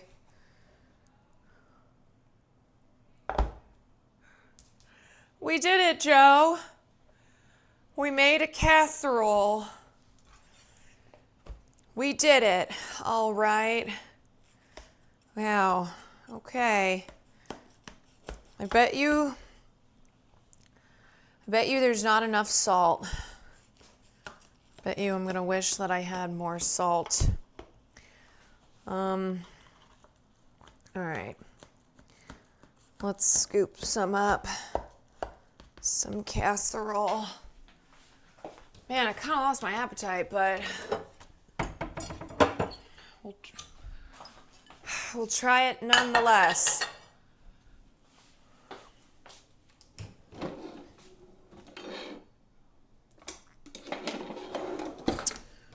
Okay, alrighty. How does it feel? Wow. Yum. Okay. Let's give her a bite. I really do love casserole. Something about it.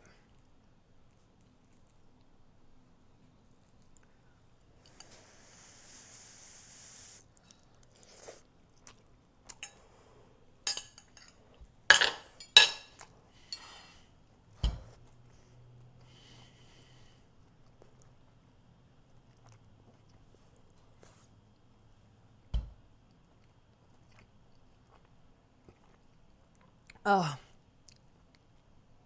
it was really hot. But I think it's good.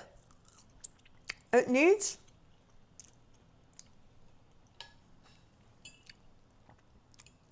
something.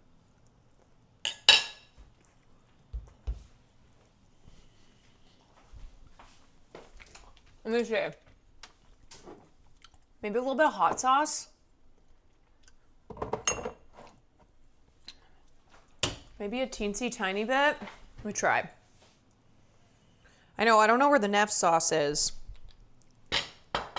It's good. Can you taste red pepper flakes? Yeah, I actually think the red pepper flakes helps give it a little kick. So if you make this, I recommend throwing something in that's going to give it a kick. No. Bro.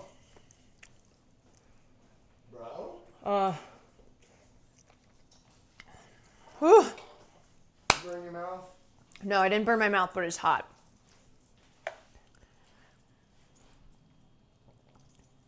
Why are you looking at it like it's slop? I mean... You want corner piece or you want this? I'll take that corner spot. Okay. Is it an egg casserole? Yeah. Okay. Why are you... What's that attitude on towards the eggs? There's no attitude. I'm trying to figure out. I don't know what it is. You might want a little like hot sauce or something. Little something. Let me get myself a fork.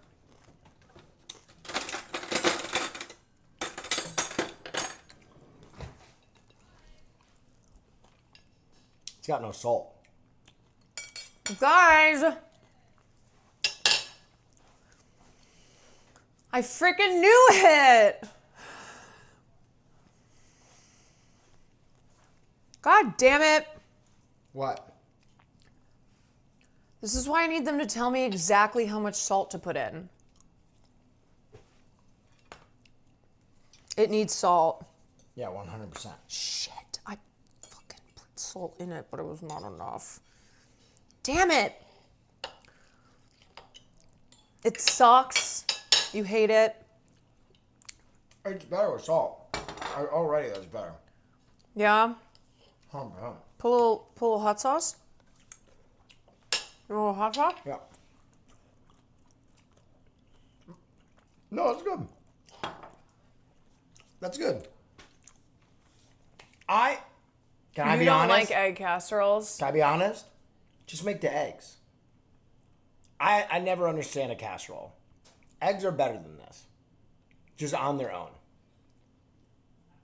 It's not your fault. I've never had an egg casserole and been like, wow, I'm glad I didn't just have like fried eggs. With the yolk all runny.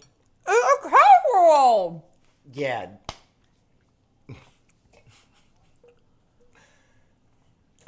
Am I going to eat this all on my own? Listen, I'm white, but I'm not that white. You know what I mean? I'm not going to cape for a casserole. Oh, I'm sorry, Mr. Pretends you're from everywhere in this country, where you've also said you're from the Midwest, and when you're from the Midwest for real, a casserole is sacred. I'm from Los Angeles. You're so annoying. Dodgers, baby. Yeah, you're from wherever one's is, as long as it suits. As long as it suits whatever you need. You know what? I give honest evaluations of food here on this stream. And I do it because you deserve that. You want me to come here and be a liar like Ludwig? Okay, Oh, it's some- delicious. It's fantastic. No, I tell the truth. When you hit it out of the park, delicious. When I'm choking down a casserole, that shit's mid. Ow! You have told me before, though, that stuff that's not that good is good. You just don't like... No, I haven't. You usually make good stuff. This is buns. So, are you going to eat more No, of this? hell no. I'm going to eat this piece. It's delicious. Thank you. Thank you so much. Caroline. Well, I don't understand why you don't like casseroles. Oh, I would start a yeah, fire. you know what? You know what? You give it a score. It does need a little salt, but I'm not... Give it a score. I like casseroles. Give it I gave it a score. Give it a score. Okay. Here you go. Give it a score. Give it a score. A 10. Yeah, bullshit. 10? Uh-huh. Wow. It's really hot. These damn PG-13 streamers making up lies. What is that insult? PG-13 streamer? That's right. What does that even mean? That's a 6-8. Okay, it's because you're biased, though, against eggs in casserole. An egg casserole. No, Caroline, it's just kind of ass. I think it's pretty tasty. You think this is as good as everything else you've made? Yeah. But I like casseroles. This is why you can't trust libs. What? What are these insults? Because you're lying! You just said PG-13 streamer. This way you can't trust libs. Are you vaping in between eating this casserole? That's right. I'm a bad boy. Just Come go. on, Farley, let's go. Just Thank you leave. for cooking for me, Bubby. That's the last time I make a casserole. Now I know. Now I know. Do you want me to stop reviewing the food? No, I don't want you to stop reviewing the food. Okay. I just want you to learn to like casseroles. All right, I'll do my best. Okay. Son of a bitch. All right. Well, let's go.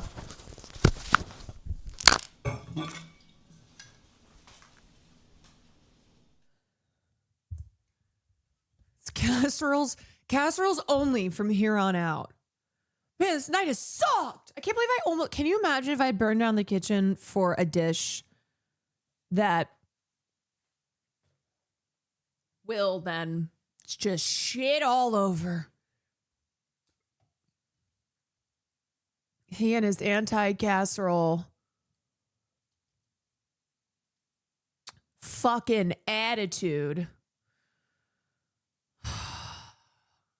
Should have had a bigger fire. No, he doesn't get Midwest creds. No, he doesn't get Midwest creds. No, he can have East Coast. All right. He wants East Coast. He wants North Carolina. He's apparently Los Angeles now. He does not get Midwest. He does not get Midwest. All right. Well, everyone, how does he feel about quiche? Probably shits all over him too. Yes, I have heard the news about Rob Reiner. We talked about it. I will cover it more tomorrow. We're going to move on to film class. Got to salvage this night somehow. So I'm going to pull up our movie rules. Soft Perfusion. Thank you for the tier 1. Oh, man. You know what? I'm going to have more of that casserole. I liked it. It did need more salt. and something else, but I stand by that casserole. I do. You aren't wrong. Casseroles are sacred, especially Midwest delicacy. Yeah, you bring a casserole to everything. Birthday party, funeral, housewarming, graduation, whatever. Someone's going through a breakup, a divorce casserole. There's a casserole for everything. It's how you show love. What was in it besides eggs? It was 2 types of cheese, croissant, bacon, chives, no salt. It was good. I enjoyed it.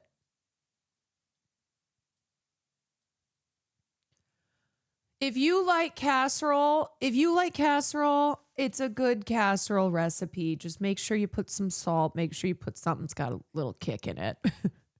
Just a little extra kick. A little kicky kick. Oh, the snark. The snark. Thank you for the 10 gifted subs. I like egg dishes. I actually really like all sorts of egg dishes. I like quiche. I like egg casserole.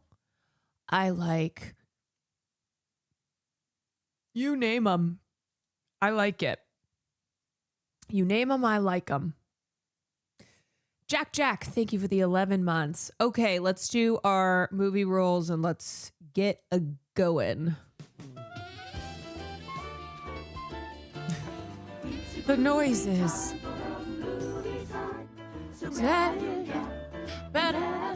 Hey, Far. Don't forget to get something to eat.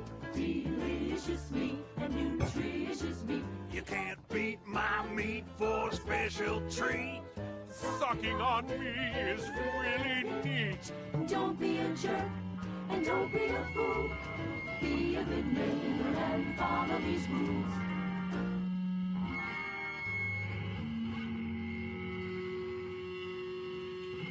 Beep, beep, beep, beep, beep, beep. What are these rules?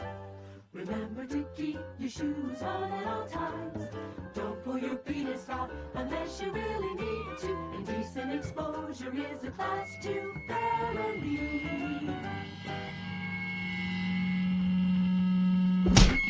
Don't talk, watch. Don't talk, watch. Behavior, watch it. Don't let it work out. We still have a fucking money. Do not get caught in all the seat that falls on you while sitting there. I am everywhere at once, and I will cut you off if you make out. Yeah, I will cut your lips and tongue from your head with a.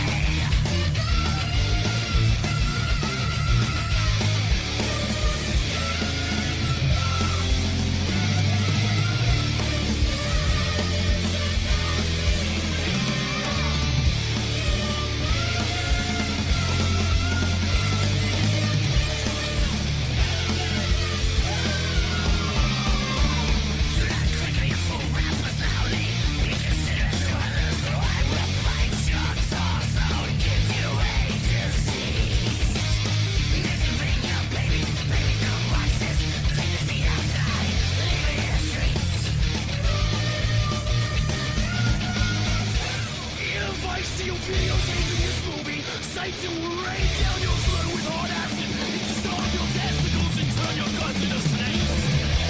This is a copyrighted movie for Time Warner. If I find you sold it on eBay, I will break into your house, tear your wife in half.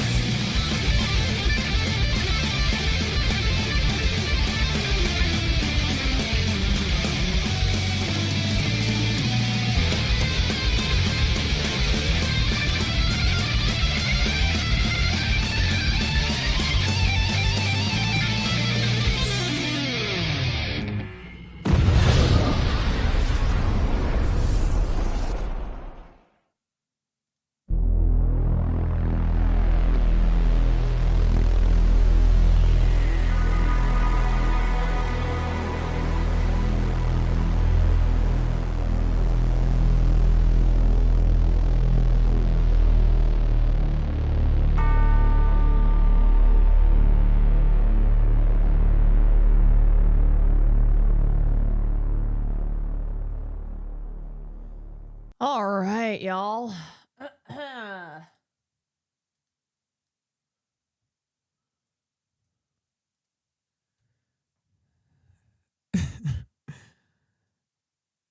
The perfect film for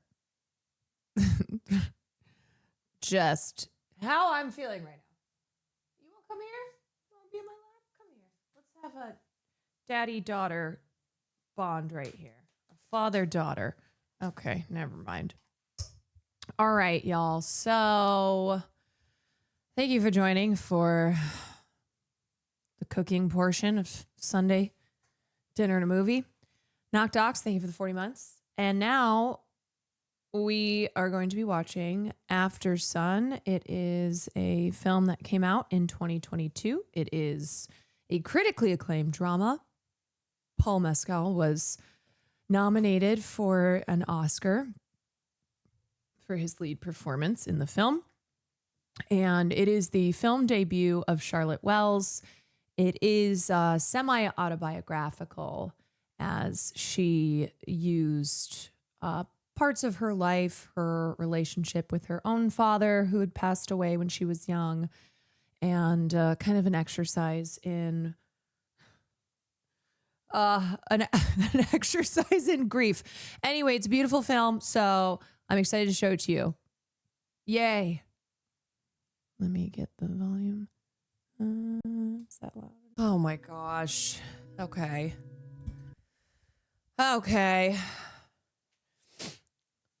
It's very funny you decided to do this to chat after back-to-back weeks of the first two before movies too. Like, this was a fantastic bit. I think this is 3 film classes in a row where I have just been like sobbing on camera. If anybody were to tune in right now, they'd be like, "Oh my God, what happened?" Like, I just watched AFTERSUN, which I've already seen. It's just, I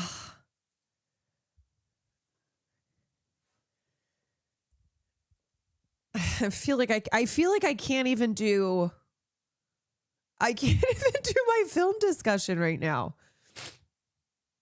I'm just still living in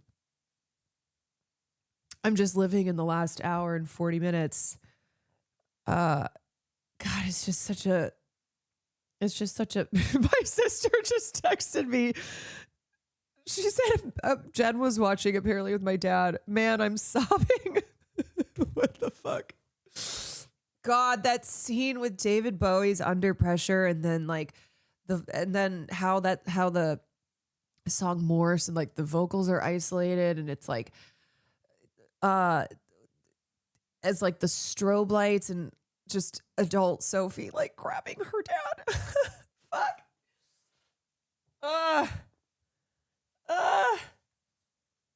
That scene, I'm telling you. When I first saw this film when it came out, and I was just by myself, and it just devastated me. Oh my God, that scene just stuck with me. I mean, the film is so gorgeous. It's so gorgeous, but like that scene in particular just is one that lives. It just lives in my soul.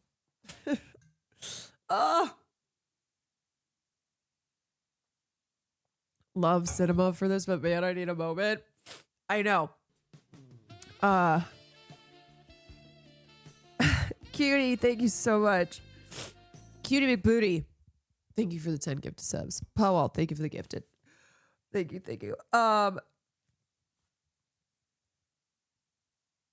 When she asked her dad if they could just stay there forever, oh God, there's just so much to pour over in this film.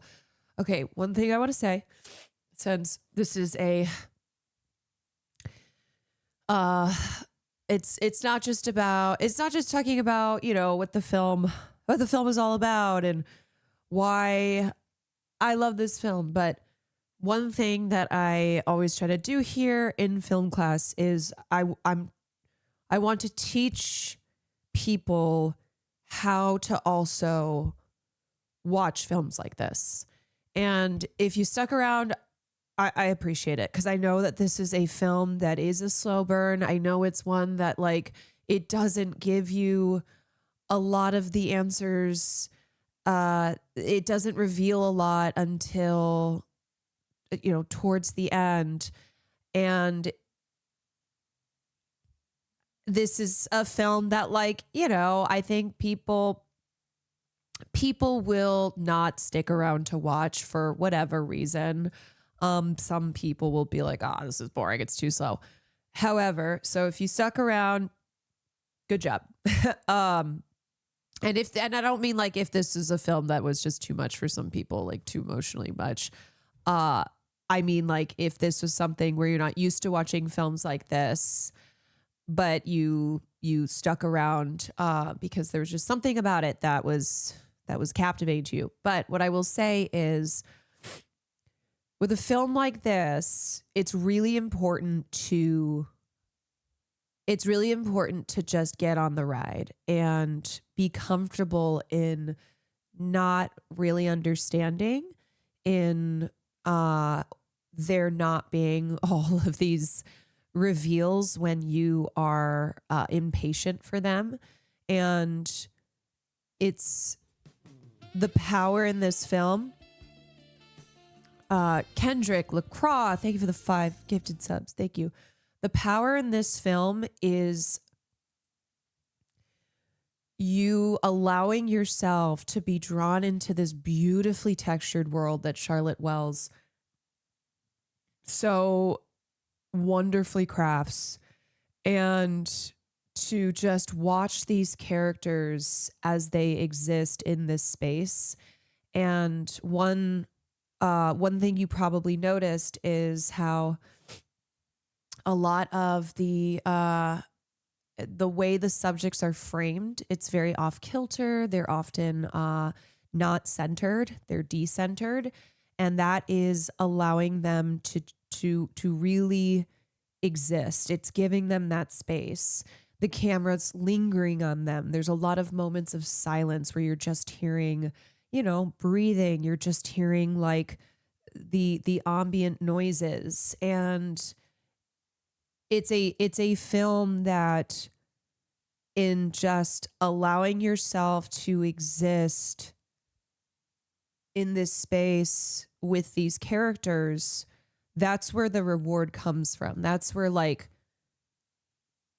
that's where the power of this film is.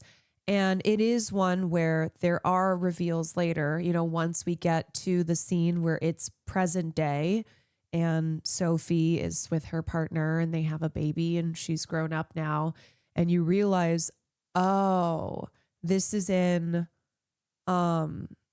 this film is memories. Like, it's flashbacks, but it's flashbacks of adult Sophie's memories.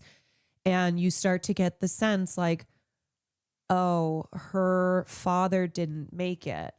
And that's when, if you hadn't already, you really start to pick up on how much Callum is hiding, of how much agony he is suffering from.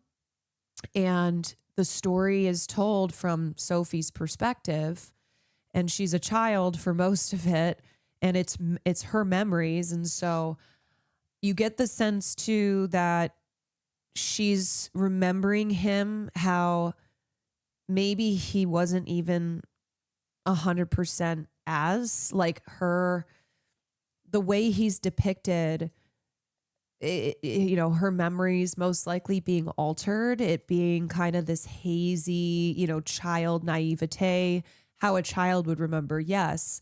And so you grasp those moments where, as an adult, you can see the weight that is bearing down on his shoulders, and it's suffocating.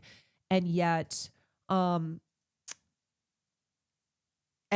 yet understanding that, like, when we finally get to present day and realize, oh, these are adult Sophie's memories of her father, and now she's his age when they took that holiday. And it's fragmented, and it always will be fragmented because all she has of him are her memories from when she was a child. And the questions that will go unanswered. And I think that's the thing with the film is like, there's not these major questions as far as it pertains to the plot, right? Where it like the answers are critical to the plot itself, but it's questions that won't, like, the point is that they won't be answered. You can even tell how frustrated she is that she only has these childhood memories to reflect on. Yeah. Anyway, like I feel as if I could have just lived in the scenes and the shots in this film where they're just sitting there in silence, where they're just soaking up the world that they are inhabiting. And yet all of these little moments at the end, you finally, like the impact really hits you when you understand what this story is, when you understand, you know, what everything's been leading up to. And so that's why I said, like, this is a film where when you watch it again, you will see a lot of little details and a lot of foreshadowing. And you'll also just, it's not one where it lessens the emotional impact when you know, I guess, what the like reveal is or how it concludes, but it almost hits you in a different way. I think she also feels a little bit of depression even when she's a kid with that monologue. That is such a powerful scene. One, Paul Mescal is just incredible in this film. He does such a beautiful job. He as an actor has this he's kind of got this like ruffled charm to him, but also a deep sadness, I think too, because he's Irish. There's something about the Irish. There is just this deep sadness in the Irish. And he plays it so beautifully. And in that scene, you know, Sophie's just expressing maybe what a lot of kids would express when they feel sad. It's something, you know, it's still maybe new emotions to them. They're like, do you ever have that happen where you have a really great day, but then you still kind of feel sad? And it could be, and you see this in Callum, that he's like, oh my God, did I pass my sadness on to my daughter? And like, it's too much for him to bear his own, but the thought of her potentially having any type of, you know, even a little bit of the depression that he suffers from is like, you can just see in that moment him think about that. And then he tries to wave it away and he's like, oh, but we're having a fun time. And he hates himself for it. Yes, there is so much self-loathing. The self-loathing that man exhibits is just so, I mean, that's why you want to reach through the screen and just hold him. What was the deal with the rug? Okay, so the rug scene, the way I interpret it is he's fraying at the seams, and this is a rug that he can't afford. It's an $850 rug. He can't afford it, but he decides to buy it anyway. And I think that could be an indication that, one, maybe he wants to leave something for Sophie, something nice, like he has nothing else. He has nothing else to leave her behind. Two, that there's a recklessness there, that he's not looking ahead. He doesn't need to like be financially responsible because he's not planning on any type of future, you know? And I think you can look at that moment as like he's already decided that he can't keep going. And he's going to have one last holiday with his daughter. And that's why at the end too, when, oh God, the singing him, he's a jolly good fellow and he's standing up above, and then it morphs into the final rave scene. And then we have adult Sophie and child Sophie. And then he's seemingly happy and it's the last day of vacation. She's like, can we just stay here forever? And then also you'll notice too, in the beginning of the film, it's Sophie with the camcorder and she's recording him. And she's like, when you were my age, when you were 11, you know, like, what did you want to be when you grew up? Or where did you think you would be now at the age that you're at? And he can't answer that question. And then that scene is in that scene is then appears again later in the film, but we get more context to it. But then at the end, he's the one who has the camcorder and it's him looking at her and most likely for a final time. Also just the lyrics of Under Pressure. Oh my God. One last dance. This is our last dance. This is ourselves. And he's moving freely and he appears to be in a moment of catharsis. He appears to be free for like the first and last time in his life as he's just decided to let go. I know I'm sobbing still. I know. I'm trying not to cry again so I can talk about it. It's crazy how much Paul looks like Charlotte Wells. So as I had said, this film is semi-autobiographical. It's not based on Charlotte's life, but it's inspired by the grief that she experienced when her father died. Her father died when she was 16. And so it is that's a similar theme in her films. Is she is a filmmaker who is all about self-expression. And when she was talking about my sister is just sending me pictures of her sobbing. I know, Jen. I know. You're even more sensitive than I, so I can only imagine how hard this is hitting you.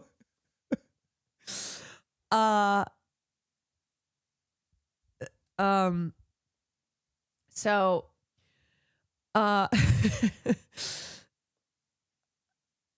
yeah, so Charlotte, when she was talking about this film, she said, you know, she's not interested in making films. She's not interested in making films like in caring about how other people will think about them, because it's not as a filmmaker not wanting people to connect with your film, like not wanting it to resonate, but more of a film being an opportunity at self-expression.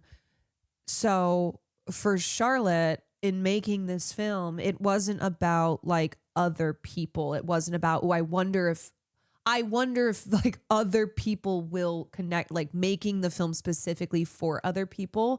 She made this film and said what she wanted to say and expressed her own grief and her own unanswered questions that she'll never be able to ask her dad because he died when she was a teenager. And it's essentially, you know, it's a bonus if it's something that other people connect with, but she didn't allow like the writing or the direction to be controlled by worrying if a wide audience was going to enjoy the film.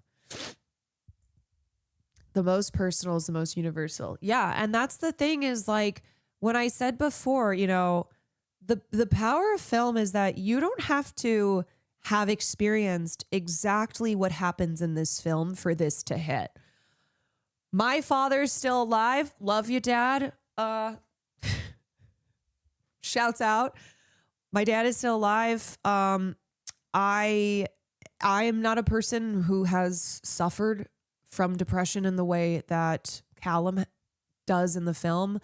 And yet this film, like there are fundamental themes that people can connect with. And I think, and I think that's what makes it accessible. And I think that's what makes it still relatable. And like, just, I have so much empathy for both father and daughter. And it's just such a beautiful film too. And the kind of exploring of the parental relationship here. As I said, we don't really often see a father-daughter relationship explored like this, depicted on screen like this. And it's just really lovely. Like even with all the emotional weight and watching a man who's very clearly drowning, still seeing the way that like he loves his daughter. He may not feel tethered to anything else in this world, and that love may not be enough for him to keep living, but he loves his daughter. And for the time that he was on this planet, that he was alive, he did try his best to be the best dad he could with still what he was, the pain that he was shouldering.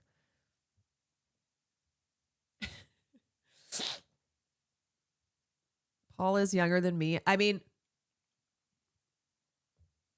man, when I saw this film and I was just like, oh, he turns 31 in the movie and you're like, man, this is a guy who he got pregnant with his girlfriend at that time. You know, they were both so young. They got pregnant. They had this baby. Like, and you know what it is too? I think it's the like, as an adult now, yeah, he got pregnant. I think it's the, as an adult now, a lot of times you feel like, most of the time you feel like you have no idea what you're doing and you don't feel like an adult. And in a lot of ways, you just still feel like a child. You just look around and you're like, I'm 3 kids in a trench coat. What am I doing? Like,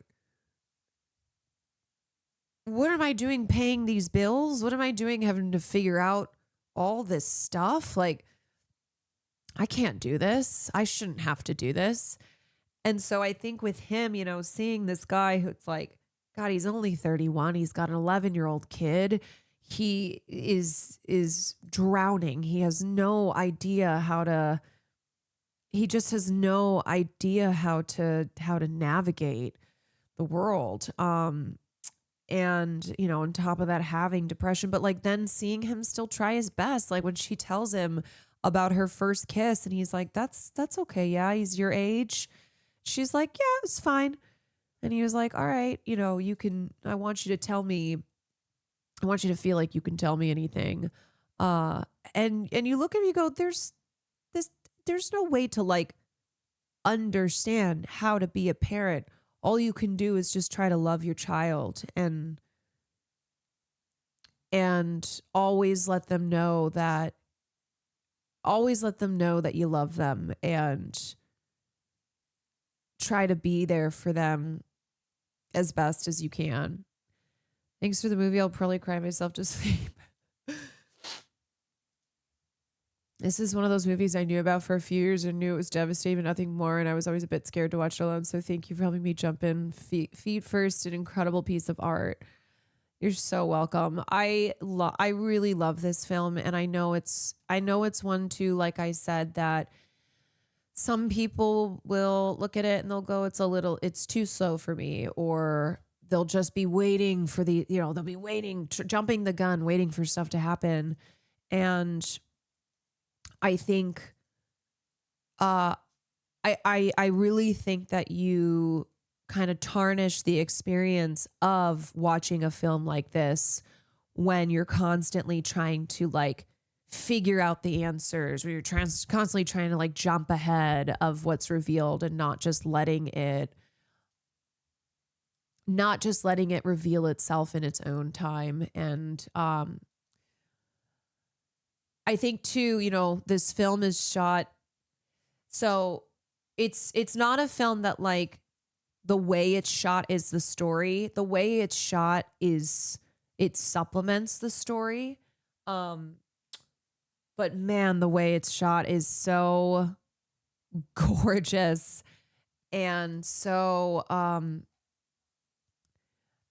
it's so melancholy, but beautiful in that melancholy, and everything from the bright colors, but with that hazy kind of nostalgia vibe.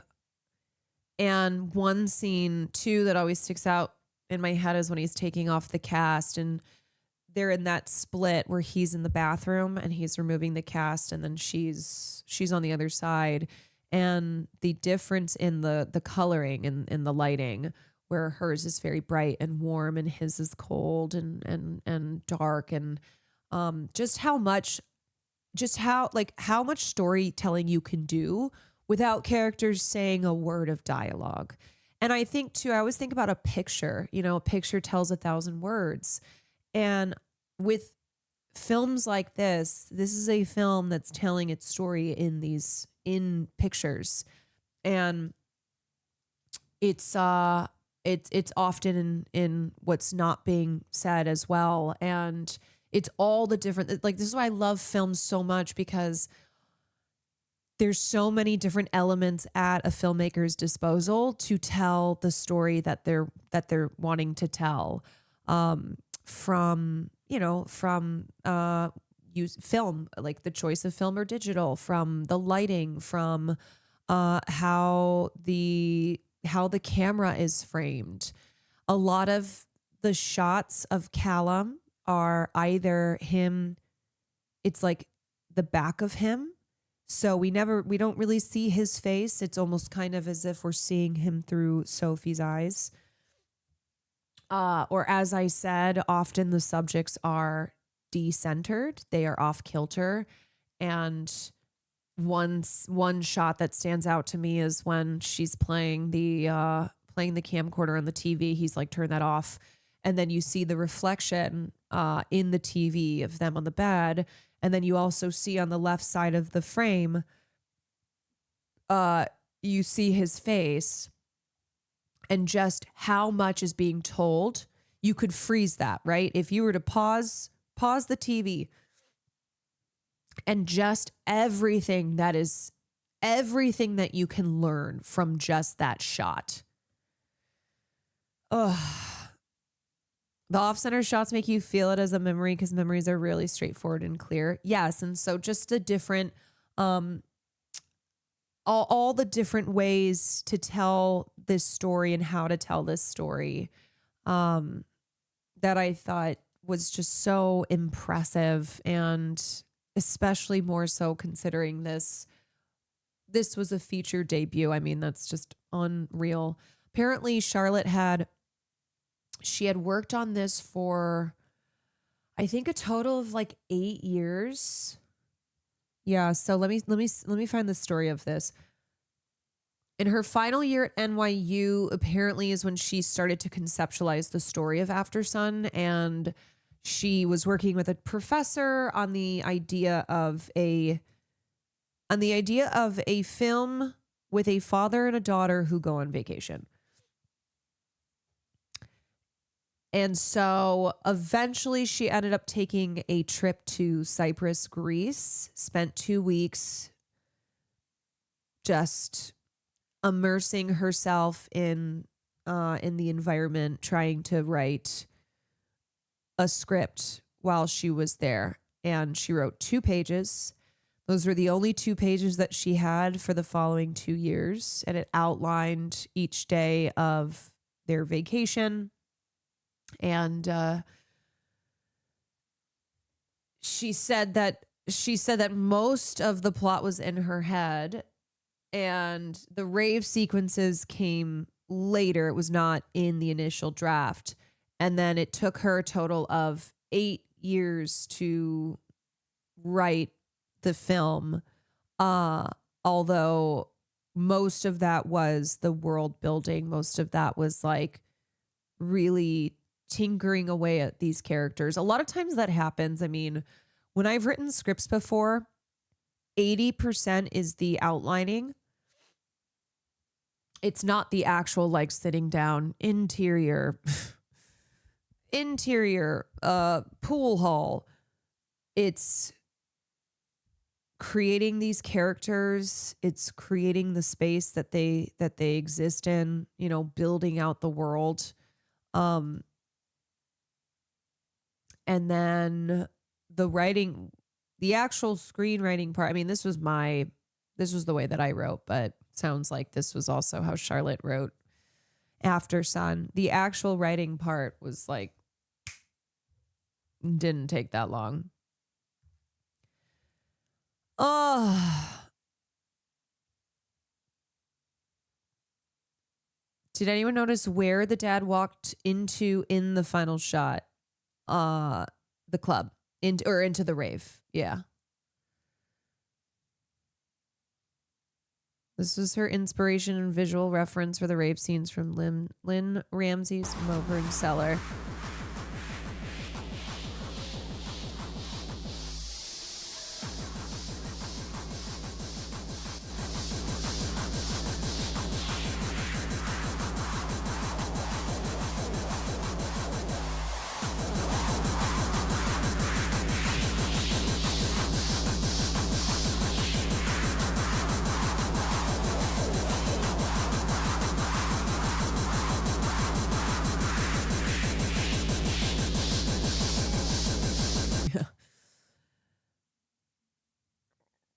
Very different vibe, inspired by, but very different vibe with AFTERSUN.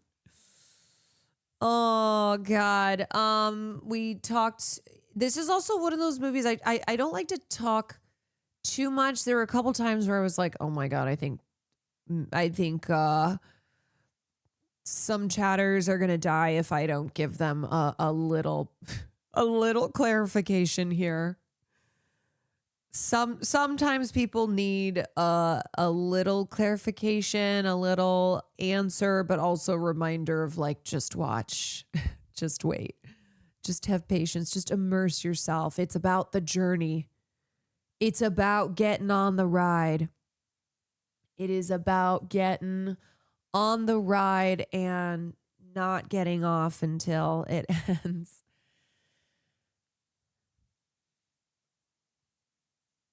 Fun fact, I had to call my therapist after watching it for the first time. Yes, this is a film where if you do have a personal connection to it in the way that maybe you have, maybe you've experienced something that is to be found within the scenes of this film, it can have a really strong effect, you know? I don't think you should ever feel silly for like watching something that is fiction, but the response to that being very real. As sad as it made me, it just made me profoundly thankful and even more in love with art. Makes me want to write again. Dude, this is the kind of stuff I'm going to be that person. I'm going to be that person. I watch this and I go, AI could never, because one, AI is not creating from the recesses of a human heart and human mind, but two, because this is a personal story too. This is somebody who is working through her own grief and her own loss in the films that she's creating. AI doesn't have trauma. AI doesn't have emotions. AI doesn't have a dead father that they will never be able to ask. They will never be able to ask questions to the answers that they seek, that, you know, only exist now in their memories, that like there's not enough photos or videos and you wish you had more. AI cannot relate. It does not create. There is no soul. There is no soul. This is only something that a human being can do. What's the significance of her saying she hates dancing but remembering her father through the rave scenes? So the rave scenes are not to be interpreted literally. It's not that her father was at a rave. The rave scenes I interpret as this place in her mind and her memory where adult Sophie is able to reach her father, where it's like the kind of place in between her being an adult now and her father's been dead for a long time, and then her being a child where she was just too young back then. She just can't and wouldn't have picked up on the things that she understands more of now as an adult. So I think it's this dream-like kind of memory core place. And I think it represents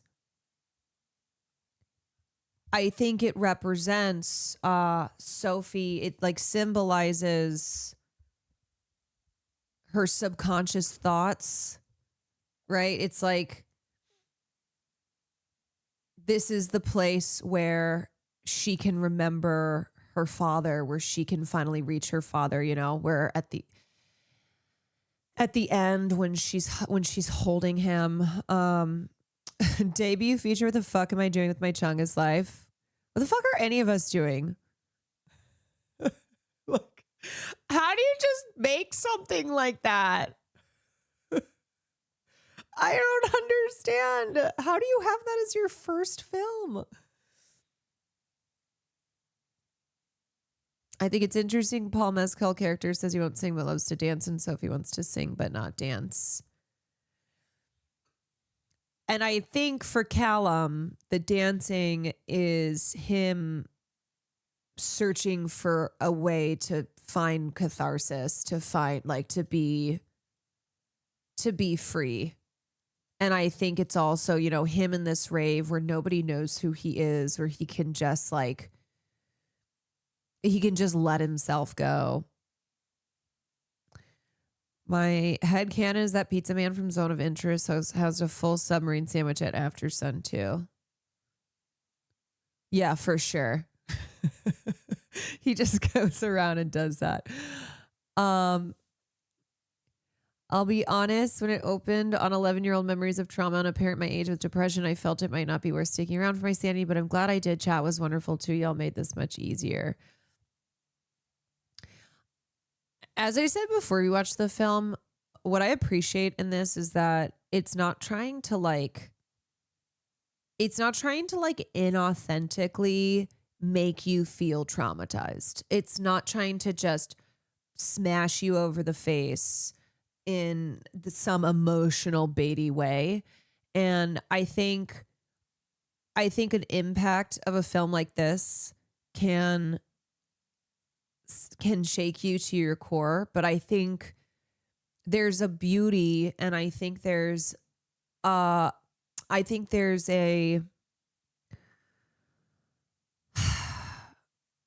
there's like beauty and light in a film where you see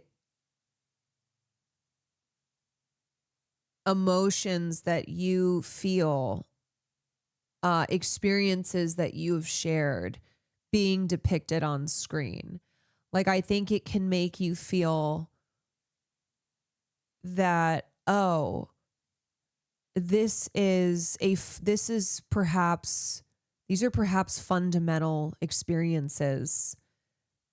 These are shared feelings, even if, not everyone's father was depressed and suicidal and maybe took their lives when they were a kid, but still the fundamental human emotions and the relationship, the parental relationship here, the struggles you see the adult characters have, the kind of naivete of the young child at the center of the memories. I think that's something that a lot of people can really relate to. A lot of similarities of Manchester by the Sea, quietly devastated, firsthand look into depression, also really beautiful shots.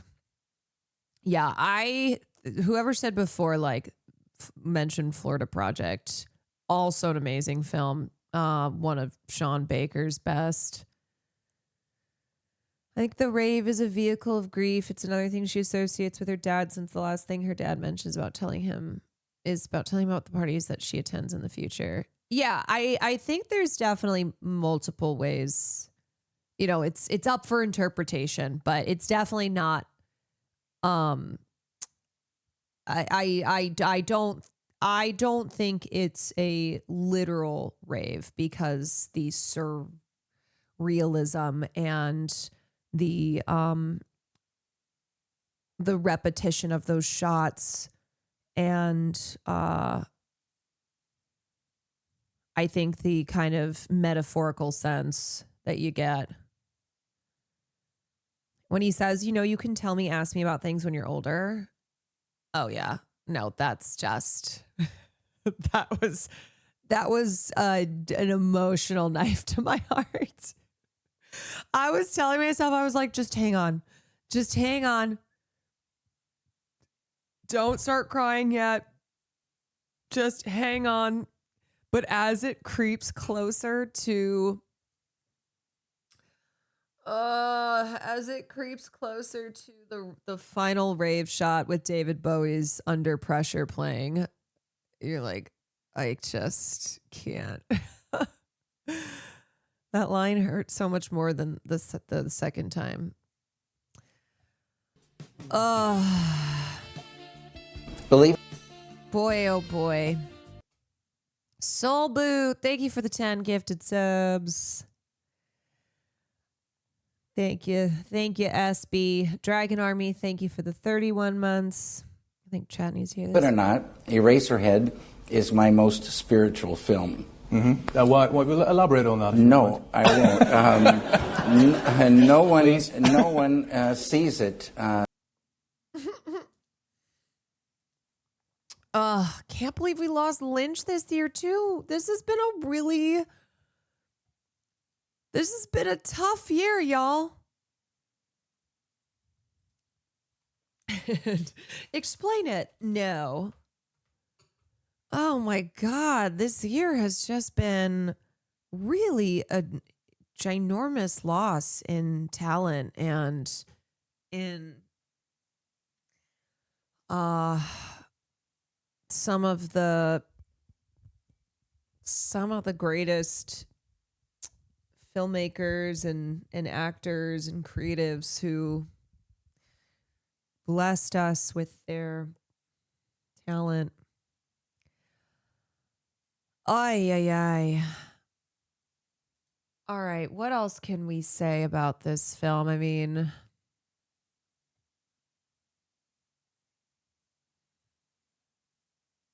man, this was one that I was rooting for in the Oscars, and it was, as far as like getting other accolades outside of the Oscars, it definitely got some love, but I was just like, I think this is probably going to get swallowed up at the Oscars, and it was. Only Paul was nominated for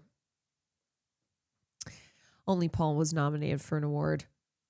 Yeah, I just can't believe I can't believe the control that Charlotte Wells demonstrates, and how she just knows exactly what she wants to say. She knows the story that she wants to tell.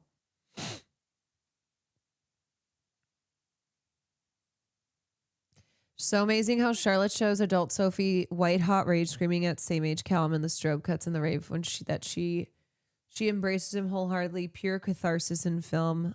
OMG, Charlotte Wells, so inspiring. Grown man tears. When she's like screaming for her father.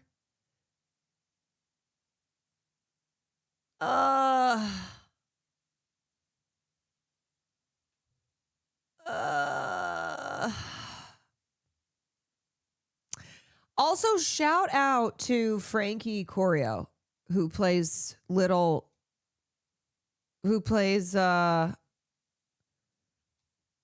Sophie. So amazing.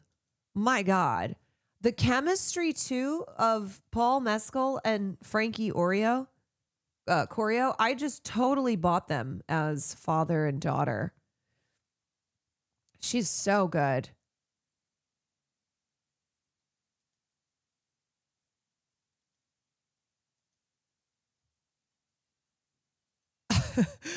Olivia Colman is us watching the ending. Olivia Colman watching the under pressure scene in AFTERSUN. It really is one of those. It's one of those scenes that like you just feel it building within you after the last hour and 35 minutes for it to build to this climax.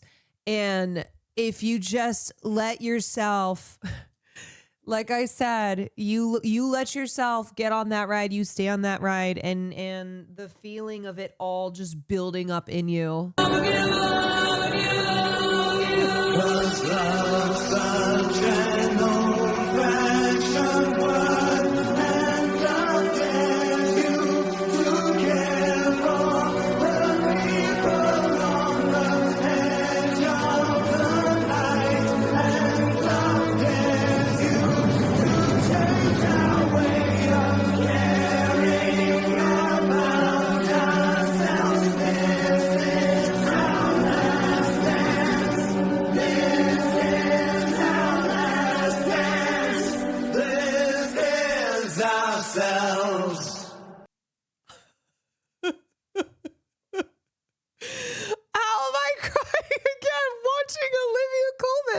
Watch the under pressure scene in AFTERSUN.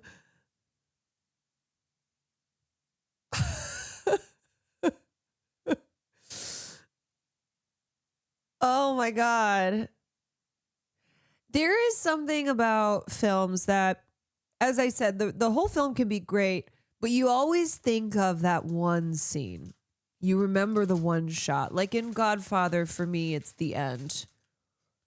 When he closes the door and Kay's outside. And it's just,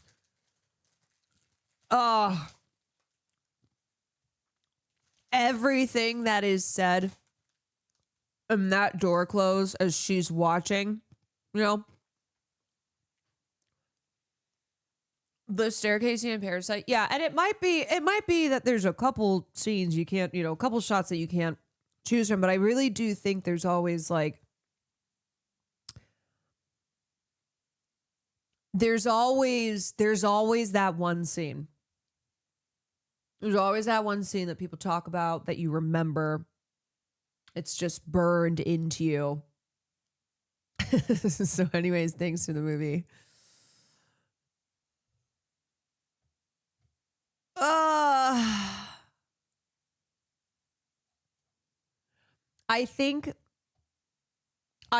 I honestly think that I would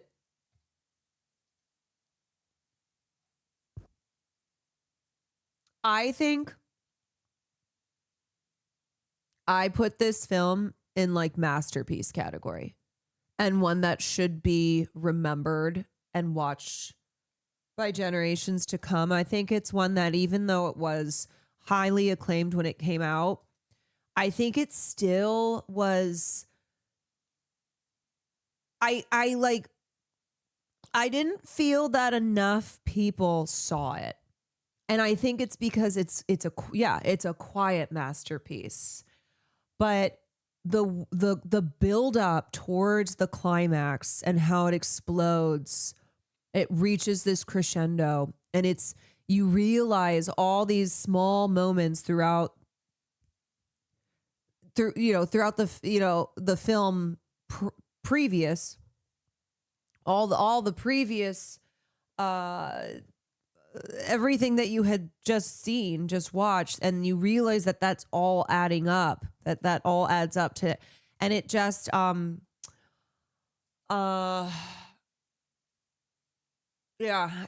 this film really left a mark on me. Clearly.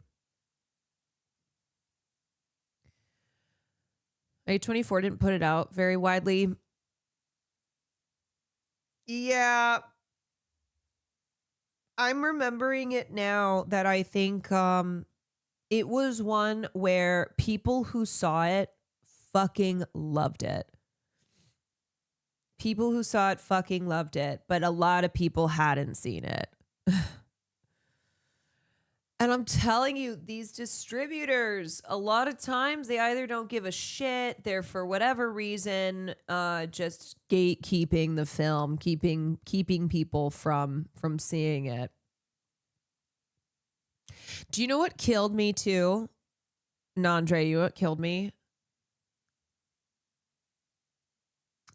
Will finally watch this because I had begged him. I was like, please watch AFTERSUN. He watched it and he was like, because he watched it on the fucking plane.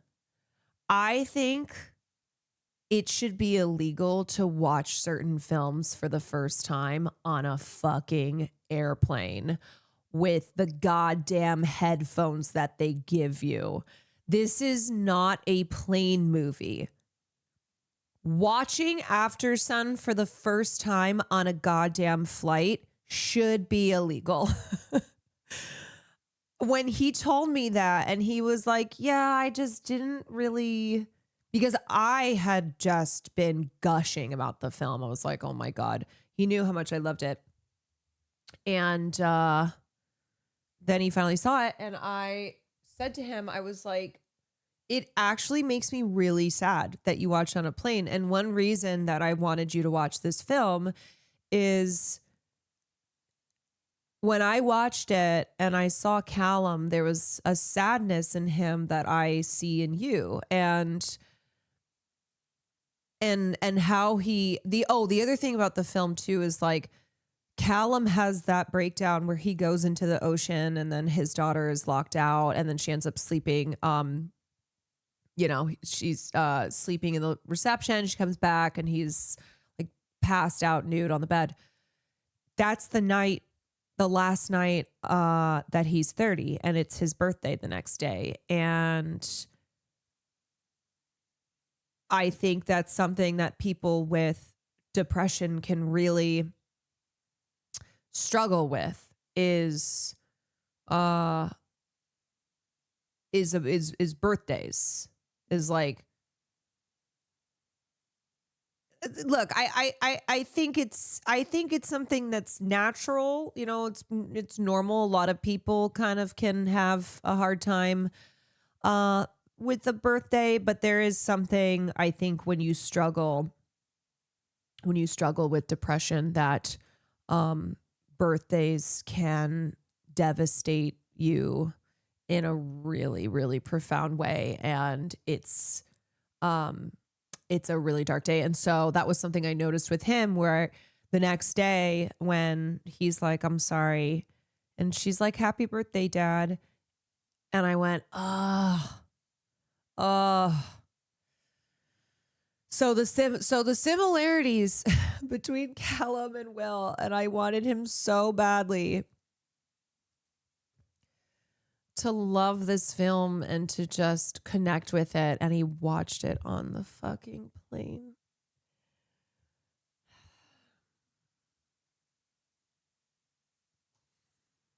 Anyway, the secret is to tell him he'll hate a movie.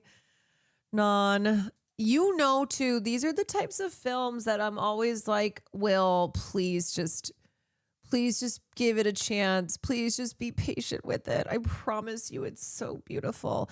But also he is very specific in the films that he, in the types of films that he usually doesn't really care for, and he has a hard time with stuff that he thinks is just bleak. I don't consider this film, though, to be in that category of just depressingly bleak, where everyone is suffering. They're suffering for the sake of suffering. I do not think that this is this film. Show him Portrait of a Lady on Fire? Fuck no. Because I was watching that film one night, and he came in and was being really annoying, and I told him to leave because I was like, this is my kind of film. And I know you don't like these kinds of films, so I'm not going to have you ruin this for me. This was in our old apartment, and I sent him out. I was like, go to your stream room. Get out of here. Leave.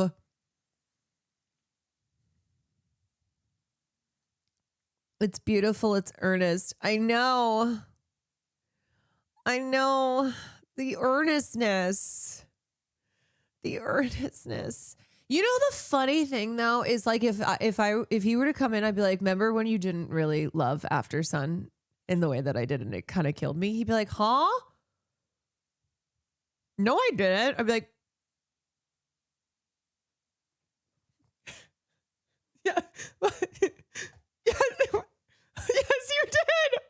Like, it actually was so painful. It actually was so painful. And then when I found out you watched it on the plane, I was like, ah, I can't believe that you fucking watched this on the airport. Hates casseroles, hates AFTERSUN, hates everything I stand for. An ex-girlfriend of mine was so annoying when we were watching Portrait of a Lady on Fire. It's one thing if like your friends, people in your life that you share a film with, that you show a film to, don't click with it. And you're like, okay.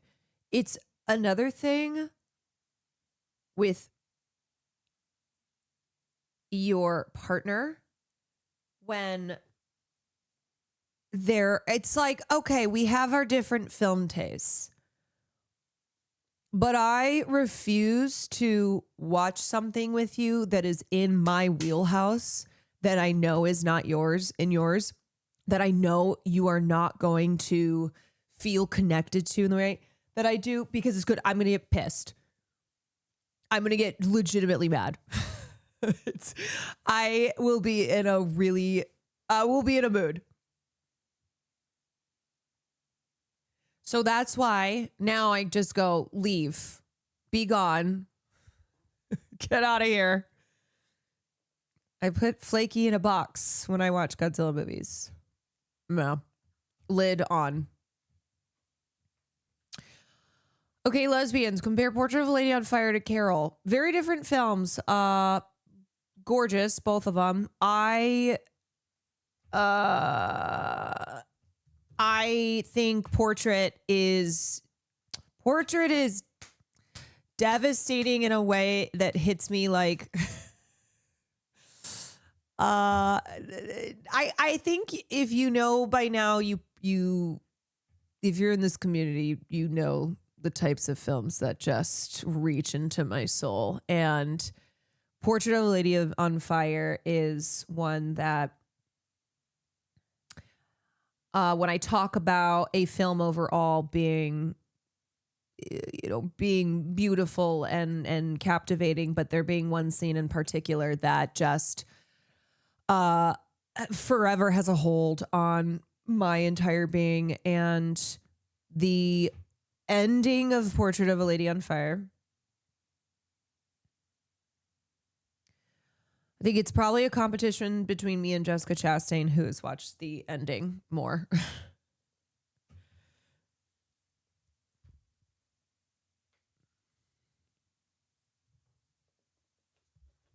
Excuse me, Cheddar said lesbians. I know, but I spoke up because I am mother of lesbians and I've seen both those films and I love both those films, but I pick Portrait of a Lady on Fire.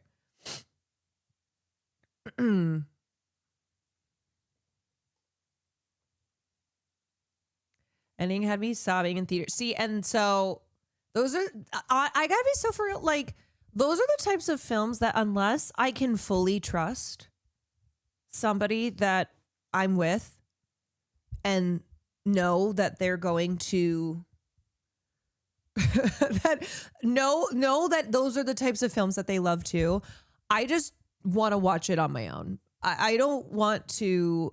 I just feel like my experience will be ruined if I watch something like AFTERSUN, like Moonlight, like Portrait of a Lady on Fire with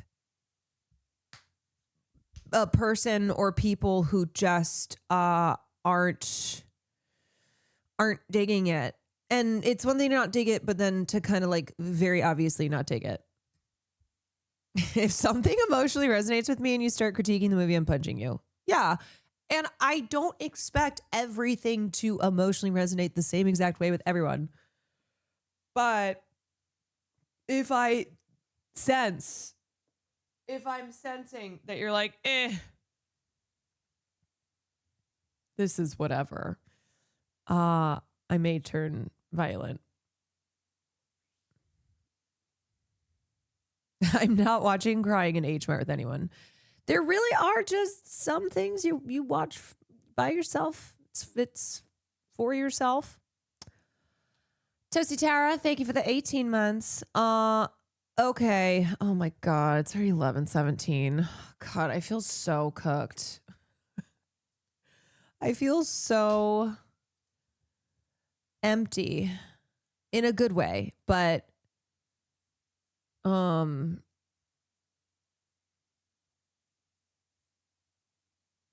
exhausted.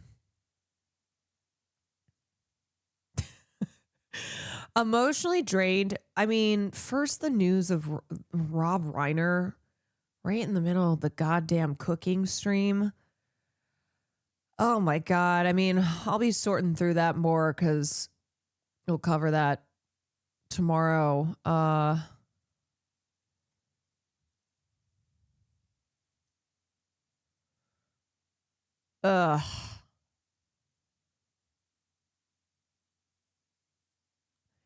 And then AFTERSUN, I know. And then all the shootings. God. You survived a house fire? Yeah. Today was awfully violent in terms of news. Also in terms of like shockingly violent. Shockingly violent. Because violence and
God, there's just so much in it that makes me just feel so many things. And I think this film too. Well, first I saw Normal People. I was like, I love Paul Mescal, but this, I don't know. Sometimes there's a performance that an actor does, and you just feel like so grateful for them. You're just like, I love you. You're so good. You're so fucking perfect in this. Just absolutely nailed it. This clears Normal People. Yeah, so like Normal People's when I was like introduced to him. But this film I was like, I love this man. I love this actor. I was just like so grateful that he played this role. He's perfect.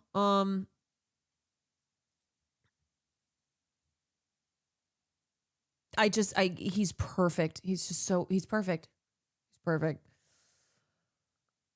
Have you watched Memoir of a Snail? Yes, I have. What up, Speed? Razor.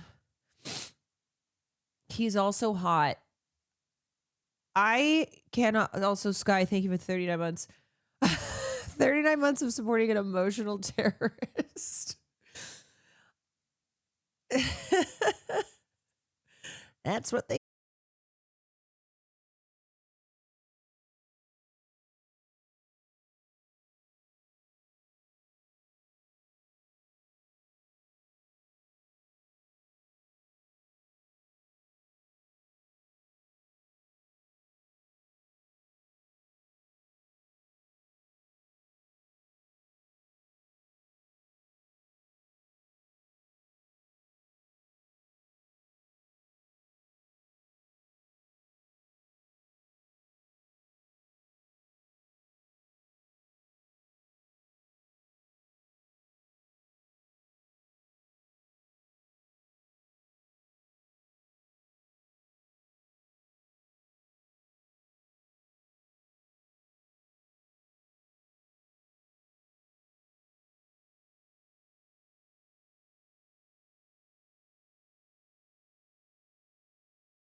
Quaker Oats.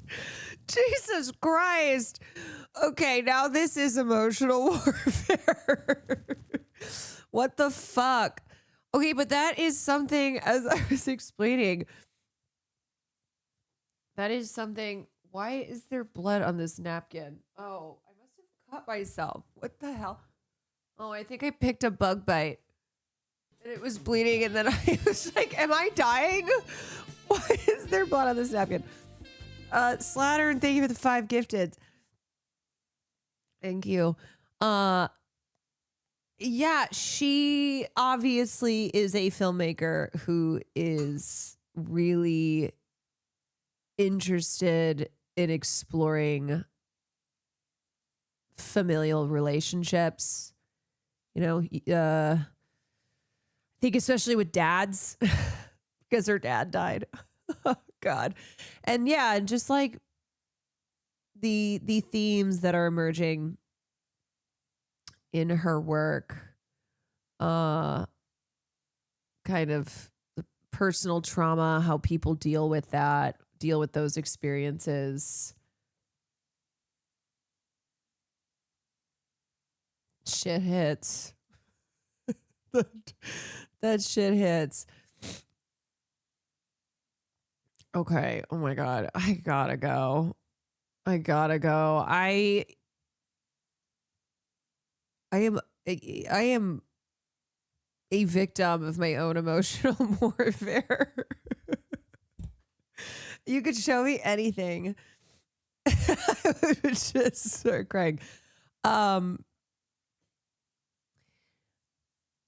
I don't think this is about suffering and sadness. I think it's, yes, I agree. I think sometimes, I don't mean to throw Will under the bus too, but he'll say this stuff on his own stream, but I think sometimes he'll get the vibe that it's a film where the point is the suffering, and I think that just can make him freak out, or it'll just like turn him off, and so he won't stay on the ride, or he'll be like, it's too slow. Go, listen, you idiot. I don't know, or maybe sometimes he doesn't want to watch something that he feels is too close. I don't know. That's okay. You know, we all like what we like, and we connect with what we connect with. But please, I will say, please don't watch a film like AFTERSUN on a plane. I do think it should be a crime to watch certain films on planes. I'm just going to say that. No matter what your interests are, no matter what you're into, there are certain films that I just think are off limits on an airplane, especially when you're using those fuck-ass airplane headphones. They're not good. Well, thank you for this palate cleanser, Nandre. Thank you kindly. Okay, gang. I'm tired. I'm sorry I'm not gonna game. I think I'm all strong. I'm just all wrung out.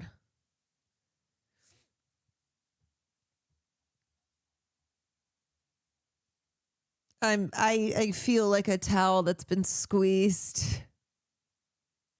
I know, I promise you'd get to it all tonight, but we won't. We won't. I lied. I didn't tell the truth.